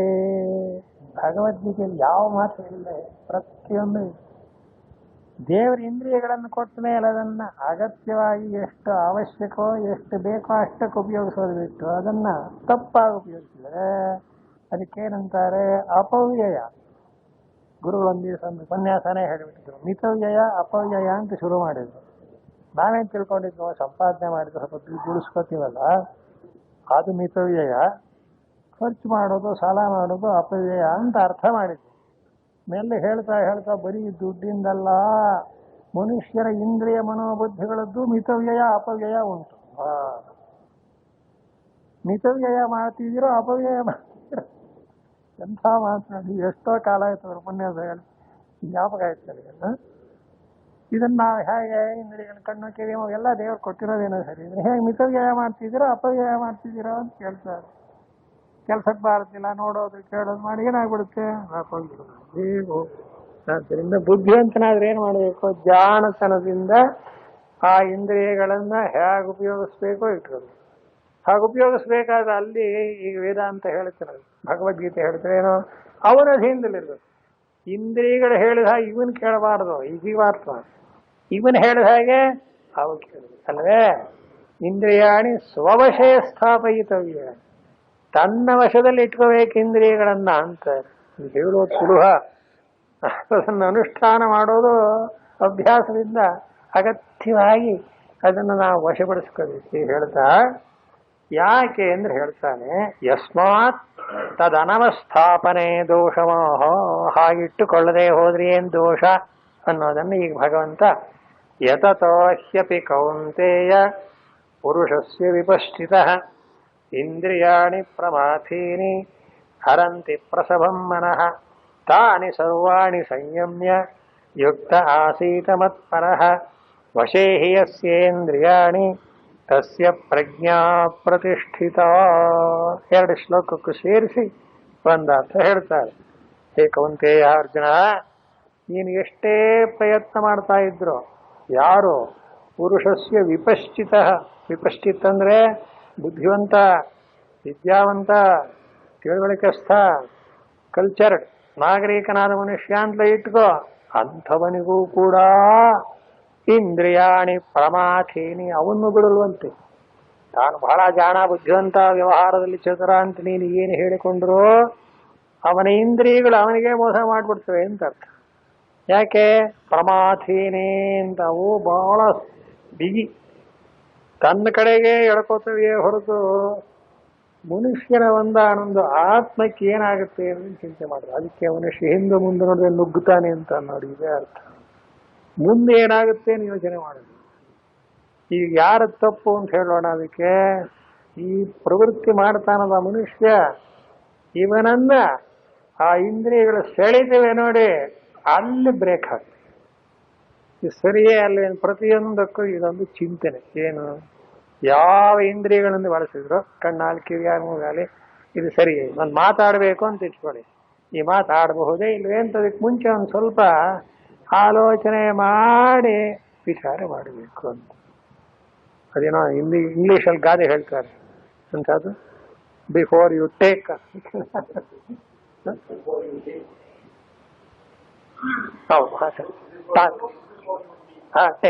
ಹಾಯ್, ನೀನು ಮಾತನಾಡುವುದಕ್ಕೆ ಮುಂಚೆ ಏನ್ ಮಾತನಾಡ್ತೇನೆ ಎಂಬುದನ್ನ ಆಲೋಚನೆ ಮಾಡು ಅಂತ. ಹಾಗೆ ಪ್ರತಿಯೊಂದಕ್ಕೂ ಅಷ್ಟೆ, ನೋಡೋದಾಗಲಿ ಕಿವಿಯಾಗಲಿ. ಯಾಕೆ ಅಂದ್ರೆ ಈ ಬಲವಂತವಾಗಿ ಇಂದ್ರಿಯಗಳು ಮನುಷ್ಯನನ್ನು ಎಲ್ಲೆಲ್ಲಿಗೂ ಎಳ್ಕೊಂಡು ಹೋಗ್ಬಿಟ್ಟು ಹರಂತಿ ಪ್ರಸಭಂ ಮನಃ, ಮನಸ್ಸನ್ನೆಲ್ಲ ಕೆಡಿಸ್ಬಿಡ್ತವೆ. ಅದಕ್ಕೋಸ್ಕರ ಏನ್ ಮಾಡಬೇಕು? ತಾನಿ ಸರ್ವಾಣಿ ಸಂಯಮ್ಯ. ಇದು ಬಹಳ ಚೆನ್ನಾಗಿದೆ. ಆ ಇಂದ್ರಿಯಗಳನ್ನೆಲ್ಲ ಹಿಡ್ಕೋಬೇಕು ಅಂತ. ಇಲ್ಲೇ ನಮಗೆ ಬರೋದು ಕಷ್ಟ. ಏನು ಸ್ವಾಮಿ ಭಗವದ್ಗೀತೆಯಲ್ಲಿ ಹಿಡ್ಕೊ ಅಂತ ಹೇಳ್ತಾರೆ, ಹಿಡ್ಕೊಳಕ್ ಸಿಗಬೇಕಲ್ಲ. ದೊಡ್ಡ ಸಂಯಮ್ಯ ಅಂತ ಭಗವಂತ ಹೇಳಿಬಿಟ್ಟ ಅಂದ್ರೆ ಆಗ್ಬಹುದಪ್ಪ. ಗೀತೆ ಪಾರಾಯಣ ಮಾಡಿ ಅತ್ತಾಗಿ ಅದಕ್ಕೆ ಮೇಲೆ ಮಂತ್ರಾಕ್ಷರ ಇಟ್ಬಿಟ್ರೆ ಮುಗಿದೋಯ್ತು ಅಂತ. ಅಯ್ಯೋ ಅಯ್ಯೋ. ಹಾಗೆ ಅದಕ್ಕಂತಾನೆ ಯುಕ್ತ ಆಸೀತ ಮುತ್ಪರ. ಎಂಥ ಮಾತು! ನೀನು ಹೀಗೆ ಅರ್ಥ ಮಾಡಪ್ಪ. ಇಂದ್ರಿಯಗಳು ಬಲವಂತವಾಗಿ ನಿನ್ನನ್ನ ವಿಷಯಗಳ ಕಡೆ ಎಳ್ಕೊಂಡು ಹೋಗ್ತಾ ಇದೆ ಅಂತಾನೆ ಗೊತ್ತಾದ ಕೂಡಲೇ ನನ್ನನ್ನು ಧ್ಯಾನ ಮಾಡು, ನನ್ನನ್ನು ಜ್ಞಾಪಕ ಮಾಡಿಕೋ. ಮತ್ಪರ ಭಗವಂತ ಇದು ಸರಿಯೇ ಅನ್ನು. ಆಗ ಭಗವಂತ ಏನು ಮಾಡ್ತಾನೆ? ತಿದ್ದುಪಡಿ. ಇಷ್ಟು ಪ್ರತಿಯೊಂದನ್ನು ಯಾವುದೇ ಒಂದೊಂದು ಕಾರ್ಯ ನಡೀತಾ ಇರುವಾಗ ಇಂದ್ರಿಯಗಳಿಂದ ಅದು ಮುನ್ನುಗ್ಗಿ ಹೋಗ್ತಾ ಇರುತ್ತಲ್ಲ, ಅದನ್ನು ಕಂಟ್ರೋಲ್ ಮಾಡಕ್ಕೆ ಏನು ಮಾಡಬೇಕು? ಮತ್ಪರ. ಒಂದ್ಸಲ ಭಗವಂತನನ್ನು ಜ್ಞಾಪಿಸ್ಕೋಬೇಕಂತ. ಏನಪ್ಪ ಅದಕ್ಕೆ ಭಗವಂತನ ಏನಂತ ಕೇಳ್ಬೇಕು ಗೊತ್ತೇ? ನನ್ನಿಂದ ಕೆಟ್ಟ ಕೆಲಸ ಮಾಡಿಸ್ಬೇಡ, ಒಳ್ಳೆ ಕೆಲಸ ಮಾಡಿಸು, ಒಳ್ಳೆ ಬುದ್ಧಿ ಕೊಡು ಅಂತ. ಈ ಚಿಕ್ಕ ಚಿಕ್ಕ ಮಕ್ಕಳಿಗೆ ಈ ತಾಯಿಂದ ಹೇಳ್ಕೊಡ್ತಾರೆ. ಕೈಮಿಗ ಸ್ವಾಮಿ ಭಗವಂತ ನಮ್ಮಪ್ಪ ನೀನೇ ವಿದ್ಯಾ ಬುದ್ಧಿ ಕೊಟ್ಟು ಹಠ ಮಾಡಿಸ್ಬೇಡ ಅಂತ ಹೇಳ್ತೀವಿ, ಹಠ ಮಾಡ್ತೀವಿ. ಮಕ್ಕಳಿಗೆ ಆ ತಾಯಿಂದ ಹೇಳ್ಕೊಟ್ಟು ಅರ್ಥ ಏನು ಅಂತ. ಈಗ ಭಗವದ್ಗೀತೆಯೇ ತಾಯಿ ಅಂತ ಇಟ್ಕೊಳ್ಳಿ, ನಾವೇ ಮಕ್ಕಳು, ಅದು ಹೇಳ್ಕೊಡುತ್ತೆ. ನೀವೇನ್ ಮಾಡ್ಬೇಕೀಗ? ಇಷ್ಟೇ ಗುಟ್ಟು, ಇನ್ನೇನಿಲ್ಲ. ನೋಡಿ ಭಗವಂತ ಏನಂತಾರೆ? ಯುಕ್ತ ಆಸೀತ ಮತ್ಪರಃ ಅಂತ. ಭಗವಂತನನ್ನು ಜ್ಞಾಪಕ ಮಾಡ್ಕೊಂಡ್ಬಿಟ್ರೆ ಯಾವ್ಯಾವ್ದು ಅನರ್ಥ ಕಾರಣವೋ ಅದೆಲ್ಲ ತಾನಾಗಿ ಹೇಳ್ತಾರೆ. ಸೂರ್ಯೋದಯ ಆಯ್ತು ಅಂದ ಕೂಡಲೇ ಕತ್ಲೆ ಹೊರಟೋಗುತ್ತೋ ಹಾಗೆ. ಅದಕ್ಕೆ ಭಗವಂತನ ಯುಕ್ತ ಆಸೀತ ಮತ್ಪರಃ ಅಂದ. ಸರ್ವಾಣಿ ಸಂಯಮ್ಯ ಏವ ಆಸೀ ಅದು ಬರೀತಾರೆ. ಯುಕ್ತ ಆಸೀತ ಮತ್ಪರಃ ಅಂದ್ರೆ ಅದಕ್ಕೊಂದು ಅರ್ಥ ಬರೀತಾರೆ, ಚೆನ್ನಾಗಿದೆ ನೋಡಿ. ಸರ್ವ ಪ್ರತ್ಯಗಾತ್ಮ. ಭಗವತ್ಪಾದರ ಬರವಣಿಗೆ ಏನು ಜೋರಾಗಿದೆ ಅಂದ್ರೆ, ವಾಸುದೇವ ಸರ್ವ ಪ್ರತ್ಯಗಾತ್ಮ ಪರಃ ಯಸ್ಯ ಸಹ ಮತ್ಪರಃ. ವಾಸುದೇವ ಎಂಬ ಹೆಸರಿನ ಸರ್ವರ ಪ್ರತ್ಯಗಾತ್ಮನಾದ ಪರಬ್ರಹ್ಮವೇ ಪರ ಅಂದ್ರೆ ಎಲ್ಲಕ್ಕಿಂತ ಮಿಗಿಲಾದವನು. ಅವನಿಗಿಂತ ಇನ್ನು ದೊಡ್ಡದೋ ಜಗತ್ತಿನಲ್ಲಿ ಇಲ್ಲ. ಅಂಥ ಭಗವಂತನನ್ನ ನೀನು ಜ್ಞಾಪಿಸ್ಕೋಬೇಕು. ಮತ್ಪರಹ ಅಂದ್ರೇನು? ಅವನನ್ನ ನೆನೆಯಬೇಕು ಎಲ್ಲಾ ಸಂದರ್ಭದಲ್ಲೂ. ಹೀಗೆ ಎಲ್ಲಾರು ನಮ್ಮ ಇಂದ್ರಿಯಗಳು ಮನಸ್ಸು ದಾರಿ ತಪ್ಪುತ್ತೆ ಅಂದಾಗ ಭಗವಂತನನ್ನ ಆ ಮಾರ್ಗದಲ್ಲಿ ಅದು ಹೋಗದಂತೆ ನೀನು ತಡೆಯಬೇಕು, ನನಗೆ ಶಕ್ತಿಯನ್ನು ಕೊಡು. ಹಾಗೇನಾಗುತ್ತೆ? ಭಗವಂತನ ಜವಾಬ್ದಾರಿ. ಅವನು ಹೇಗೆ ಪ್ರೇರಣೆ ಮಾಡ್ತಾನೆ? ಎಲ್ಲಿ ಪ್ರೇರಣೆ ಮಾಡಬೇಕು ಅಲ್ಲ. ಇದನ್ನೇ ನಮ್ಮ ಗಾಯತ್ರಿ ಅಂತ ಹೇಳೋದು. ಧಿಯೋ ಯೋ ನಃ ಪ್ರಚೋದಯಾತ್. ನೋಡಿ, ಆ ಋಷಿ ಏನು ಹೊರ ಕೇಳಲಿಲ್ಲ ಭಗವಂತನ ಹತ್ರ. ನನ್ನ ಬುದ್ಧಿವೃತ್ತಿಗಳನ್ನು ಪ್ರಚೋದನೆ ಮಾಡು, ನಮ್ಮ ಅಂತ ನನ್ನ ಅಂತ ಇಲ್ಲ, ನಮ್ಮ ಬುದ್ಧಿವೃತ್ತಿಗಳನ್ನು ಪ್ರಚೋದನೆ ಮಾಡು ಅಂತ ಕೇಳಿದ್ದಾರೆ. ಹಾಗೆ ಯುಕ್ತ ಆಸೀತ ಮತ್ಪರಃ ಅಂದ್ರೂ ಅದೇ ಅರ್ಥ, ಧಿಯೋ ಯೋ ನಃ ಪ್ರಚೋದಯಾತ್ ಅಂದ್ರೂ ಅದೇ ಅರ್ಥ. ನೋಡಿ, ಭಗವಂತನ ಕಡೆಗೆ ತಿರುಗಬೇಕು, ಆ ಭಗವಂತನನ್ನೇ ಕೇಳಿಕೊಳ್ಳಬೇಕು. ಯುಕ್ತ ಅಂದ್ರೆ ಭಗವಂತನೊಡನೆ ಸಂಬಂಧವನ್ನು ಬೆಳೆಸಿಕೊಂಡು ಅವನಲ್ಲೇ ಕೇಳಿ. ಹೀಗಿದ್ರೆ ವಶೇಹಿ ಯಸ್ಯೇಂದ್ರಿಯಾಣಿ ತಸ್ಯ ಪ್ರಜ್ಞಾ ಪ್ರತಿಷ್ಠಿತ. ಹೀಗೆ ಯಾವನು ತನ್ನ ಇಂದ್ರಿಯಗಳನ್ನು ತನ್ನ ಸ್ವಾಧೀನದಲ್ಲಿ ಇಟ್ಟುಕೊಂಡು ಅದನ್ನ ಭಗವಂತನ ಕಡೆಗೆ ತಿರುಗಿಸಿ ಭಗವಂತ ಪ್ರೇರಣೆ ಮಾಡಿದಂತೆಯೇ ಅವುಗಳನ್ನು ಬಳಸುತ್ತಾನೆಯೋ ತಸ್ಯ ಪ್ರಜ್ಞಾ ಪ್ರತಿಷ್ಠಿತ. ಅವನ ಒಂದು ಆನಂದ ತಿಳುವಳಿಕೆ ದೃಢವಾಗಿರುತ್ತದೆ. ಯಾಕೆ? ಪ್ರೇರಣೆ ಎಲ್ಲಿಂದ ಬರಬೇಕು? ಭಗವಂತನಿಂದ ಬರಬೇಕು. ಬಂದ ಹಾಗೆ ಕಾರ್ಯಗಳನ್ನು ಮಾಡ್ತಾನೆ ಅಂತ. ಇದೆಲ್ಲ ಸ್ವಲ್ಪ ಚಿಂತನೆ ಮಾಡಿದಾಗ ಏನನ್ಸುತ್ತೆ, ಎಲ್ಲದಕ್ಕೂ ಭಗವತ್ ಪ್ರೇರಣೆ ಅಂತ ಕೂತ್ಕೊಂಡ್ರೆ ಕೆಲಸ ಆಗುತ್ತೇನ್ರಿ ಅಂತ ಏನೇನು ಯೋಚನೆ ಮಾಡಿ. ಹಾಗೇನಿಲ್ಲ. ಯಾವ ಕೆಲಸ ಇಷ್ಟೆಲ್ಲ ಆಯ್ತಲ್ಲ, ಇನ್ನೊಂದು ನಂಬಿಕೆ ಇಟ್ಕೋಬೇಕು. ನೀವು ಎಷ್ಟೇ ಪ್ರಯತ್ನ ಮಾಡಿದ್ರೆ ಆ ಕೆಲಸ ಆಗೋದಿಲ್ಲ. ಒಂದೊಂದು ಸರ್ತಿ ಅಂಥ ಫೇಲ್ ಆಗೋದು ಉಂಟು ಇಲ್ಲ ವ್ಯವಹಾರದಲ್ಲಿ. ಯಾಕಾಯ್ತು ಅಂತ ನನಗೆ ತುಂಬಾ ಬೇಜಾರು. ಇಷ್ಟೆಲ್ಲ ಮಾಡಿದೆ ನೋಡಿ ಸ್ವಾಮಿ, ಕೆಲಸ ನಡೆಯುವ ಹಾಗಾಯ್ತು ಅಂತ ಮನಸ್ಸಲ್ಲೇ ಕೆಡಿಸ್ಕೊಂಡ್ಬಿಡ್ತೀವಿ. ಅದಕ್ಕೊಂದು ಸಮಾಧಾನ ಹೇಳ್ತಾರೆ ವೇದಾಂತಲ್ಲಿ. ಏನು ಅದು ಪರಮಾತ್ಮನ ಇಚ್ಛೆಗೆ ಬಂದಿಲ್ಲ. ಇಂಗ್ಲಿಷ್ನಲ್ಲಿ man proposes, god dispose. Dispose ಮಾಡೋ ಯಾರ? ನೀವು ಆ ದೇವರನ್ನ ಮಾರತ್ರಲ್ಲ, ನಿಮ್ಮ ಪ್ರಪೋಸಲ್ ಹೋಯ್ತು ಅಷ್ಟೇ. ಆದ್ದರಿಂದ ನೋಡಿ, ಗೀತೆ ಎಷ್ಟರ ಮಟ್ಟಿಗೆ ನಮ್ಮ ಜೀವನಕ್ಕೆ ಹೊಂದ್ಕೊಂಡಿದೆ ಅನ್ನೋಕ್ಕಾಗ್ತದೆ. ಅದಕ್ಕೆ ಏನು ಮಾಡ್ತಾರೆ ದೊಡ್ಡವರೇನು ಉಪಾಯ ಮಾಡ್ತಾರೆ, ಯಾವ ಕೆಲಸ ಮಾಡ್ಬೇಕಾದ್ರೂ ಭಗವಂತನ ಕೈ ಮುಗಿದು ಅವನಿಗೆ ಕೇಳಿ ಅವನ ಆಶೀರ್ವಾದದಿಂದ ಮಾಡ್ತೀವಿ. ಈ ವೈಖಾನಸುರು ಅಂತ ದೇವ್ರ ಪೂಜೆ ಮಾಡ್ತಾರಲ್ಲ ದೇವಸ್ಥಾನಗಳಲ್ಲಿ, ಅವರೊಂದು ಮಂತ್ರ ಹೇಳ್ತಾರೆ. ಭಗವತೋ ಬಲೇನ, ಭಗವತೋ ವೀರ್ಯೇಣ, ಭಗವತಸ್ತೇಜಸ, ಭಗವತ್ ಕರ್ಮ ಕರೋಮಿ ತದ್ಭಗವಾನ್ ಅನುಮನ್ಯತಾಂ. ಅನುಜ್ಞೆ ಅಂತ ದೇವರಿಗೆ ಪೂಜೆ ಮಾಡೋಕ್ ಮುಂಚೆ ಅಪ್ಪಣೆ ಕೇಳ್ತಾರೆ. ಭಗವಂತನ ಬಲದಿಂದ, ಅವನ ವೀರ್ಯದಿಂದ, ಅವನ ತೇಜಸ್ಸಿನಿಂದ ಈಗ ನಾನು ಕರ್ಮ ಮಾಡ್ತಾ ಇದ್ದೇನೆ. ಆದ್ರಿಂದ ಭಗವಂತ ಈ ನಾನು ಮಾಡತಕ್ಕಂಥ ಕರ್ಮಕ್ಕೆ ಅಪ್ಪಣೆ ಕೊಡಲಿ ಅಂತ ದೇವರನ್ನು ಅನುಜ್ಞೆ ಅಂತ ಅಪ್ಪಣೆ ಕೇಳ್ತಾರೆ. ಇದರ ಅರ್ಥ ಎಷ್ಟು ಚೆನ್ನಾಗಿದೆ ಅಂದ್ರೆ, ನಾವೇನಾರು ಮಾಡಕ್ ಹೊರಟು ಕೂಡಲೇ ಮೊದಲು ಭಗವಂತನ ಕೇಳ್ಬೇಕು. ಭಗವಂತ ಏನಾದ್ರೂ ಒಪ್ಪಿದ್ರೆ ಮಾಡ್ಬೇಕು, ಇಲ್ಲದಿದ್ರೆ ಇನ್ ಕೆಟ್ಟ ಕೆಲಸ ಮಾಡೋ ಚಾನ್ಸ್ ಇಲ್ಲ, ಬರೋದೇ ಇಲ್ಲ. ಬರೀ ಮನಸ್ಸಿಗೆ ಎಷ್ಟೋ ಸಲ ಅನಿಷ್ಟವಾದದ್ದು, ಕೆಟ್ಟದು, ಪಾಪಕ್ಕೆ ಸಂಬಂಧಪಟ್ಟದೆಲ್ಲ ಬರುತ್ತೆ. ತಕ್ಷಣ ಏನ್ ಮಾಡ್ಬೇಕು, ಭಗವಂತಂಗೆ ಒಂದು ಟೆಲಿಗ್ರಾಮ್ ಮಾಡ್ಬೇಕು. ಅವ್ನು ದೂರ ಹೋಗಿಲ್ವಲ್ಲ, ಒಳಗೆ ಒಂದ್ಸಲ ರಾಮ ಅಂತ, ನಾರಾಯಣ ಅಂತ, ಕೃಷ್ಣ ಅಂತ ಜ್ಞಾಪಕ ಮಾಡ್ಕೊಂಡು ಅಂದ ಕೂಡ್ಲೆ ಪರಂ ದೃಷ್ಟ ನಿವರ್ತತೆ, ಹೊರಟೋಗ್ಬಿಡುತ್ತೆ. ಅದು ಮತ್ತಿನ್ನೇನು ನಮಗೆ ತೊಂದರೆ ಮಾಡಲ್ಲ. ನೋಡಿ, ಇಷ್ಟೆಲ್ಲ ಮನುಷ್ಯನಿಗೆ ಭಗವಂತ ಬುದ್ಧಿಶಕ್ತಿಯನ್ನು ಕೊಟ್ಟು ಕೊನೆಗೇನು ಹೇಳ್ತಾನೆ, ಹುಡುಕಕ್ಕೆ ಹೋಗಬೇಡ, ನಿನ್ನೊಳಗೆ ಇದೀರಿ ಇರ್ತಾನೆ. ಸರ್ವಭೂತಾನಾಂ ಹೃದ್ದೇಶೇರ್ಜುನ ತಿಷ್ಠತಿ. ಆದ್ರಿಂದ ಈ ರೀತಿಯಾಗಿ ಪರಂ ದೃಷ್ಟ ನಿವರ್ತತೆ ತಸ್ಯ ಪ್ರಜ್ಞಾ ಪ್ರತಿಷ್ಠಿತ ಆಯ್ತು. ಟೈಮ್ ಏನೋ ಮುಗೀತು. ಇದು 2 ಶ್ಲೋಕ ಹೇಳಿ ಮುಗಿಸ್ಬೇಡ, 10 ನಿಮಿಷ. ಯಾಕೇನು ಸ್ವಲ್ಪ ಮುಂದಕ್ಕೆ ಹೋಗ್ಲಿ ಪಾಠ. ಧ್ಯಾಯತೋ ವಿಷಯಾನ್ ಪುಂಸಃ ಸಂಗಸ್ತೇಷೂಪಜಾಯತೆ, ಸಂಗಾತ್ ಸಂಜಾಯತೆ ಕಾಮಃ, ಕಾಮಾತ್ ಕ್ರೋಧೋಭಿಜಾಯತೆ, ಕ್ರೋಧಾತ್ ಭವತಿ ಸಮ್ಮೋಹಃ, ಸಮ್ಮೋಹಾತ್ ಸ್ಮೃತಿ ವಿಭ್ರಮಃ, ಸ್ಮೃತಿಭ್ರಂಶಾತ್ ಬುದ್ಧಿನಾಶಃ, ಬುದ್ಧಿನಾಶಾತ್ ಪ್ರಣಶ್ಯತಿ. ಸರಿ, ಈಗೊಂದು ಕ್ರಮ ಹೇಳ್ತಾನೆ ಭಗವಂತ. ಏನಂದ್ರೆ, ಅಥ ಇದಾನೀಂ ಪರಾಭವಿಷ್ಯತಃ ಸರ್ವಾನರ್ಥ ಮೂಲಂ ಇದಮುಚ್ಯತೆ. ಶಂಕರಾಚಾರ್ಯ ಬರೆಯೋ ಅವತರಣೆ. ಈಗ ಭಗವಂತ ಏನ್ ಹೇಳ್ತಾ ಇದ್ದಾನೆ ಅಂದ್ರೆ, ಪರಾಭವಿಷ್ಯತಃ ಅಂತ ಡಿಸಪಾಯಿಂಟ್ ಆಗ್ತಾನೆ ನೋಡಿ ಮನುಷ್ಯ ಜೀವನದಲ್ಲೇ.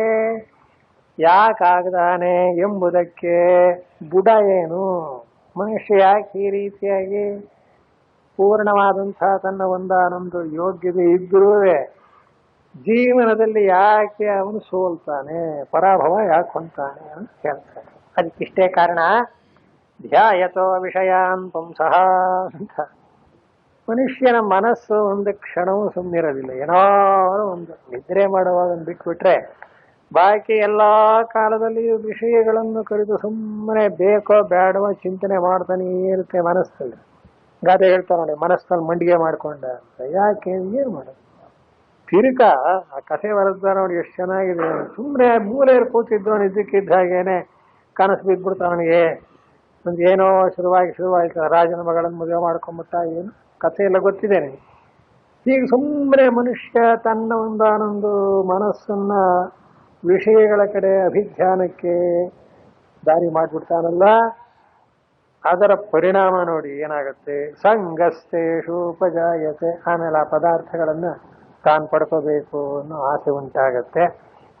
ಆ ಆಸೆ ಉಂಟಾದ ಕೂಡಲೇ ಸಂಗಾತ್ ಸಂಜಾಯತೆ ಕಾಮ. ಕಾಮ ಅಂದ್ರೆ ಇನ್ನೂ ಪ್ರಬಲವಾಗಿ ಅದರ ಮೇಲಿನ ಪ್ರೀತಿ ಅಂತ. ಯಾವುದೇ ಪದಾರ್ಥ ನಮಗೆ ಪರಿಚಯ ಇಲ್ಲದೆ ಹೋದ್ರೆ ನಮಗೆ ತೊಂದರೆ ಇಲ್ಲ. ಪರಿಚಯ ಮಾಡ್ಕೊಂಬಿಟ್ರೆ ಏನಾಗುತ್ತೆ, ನಾನು ಅದನ್ನು ಸಂಪಾದನೆ ಮಾಡಬೇಕು, ಪಡೀಬೇಕು ಅಂತ ಶುರು ಅಷ್ಟೇ.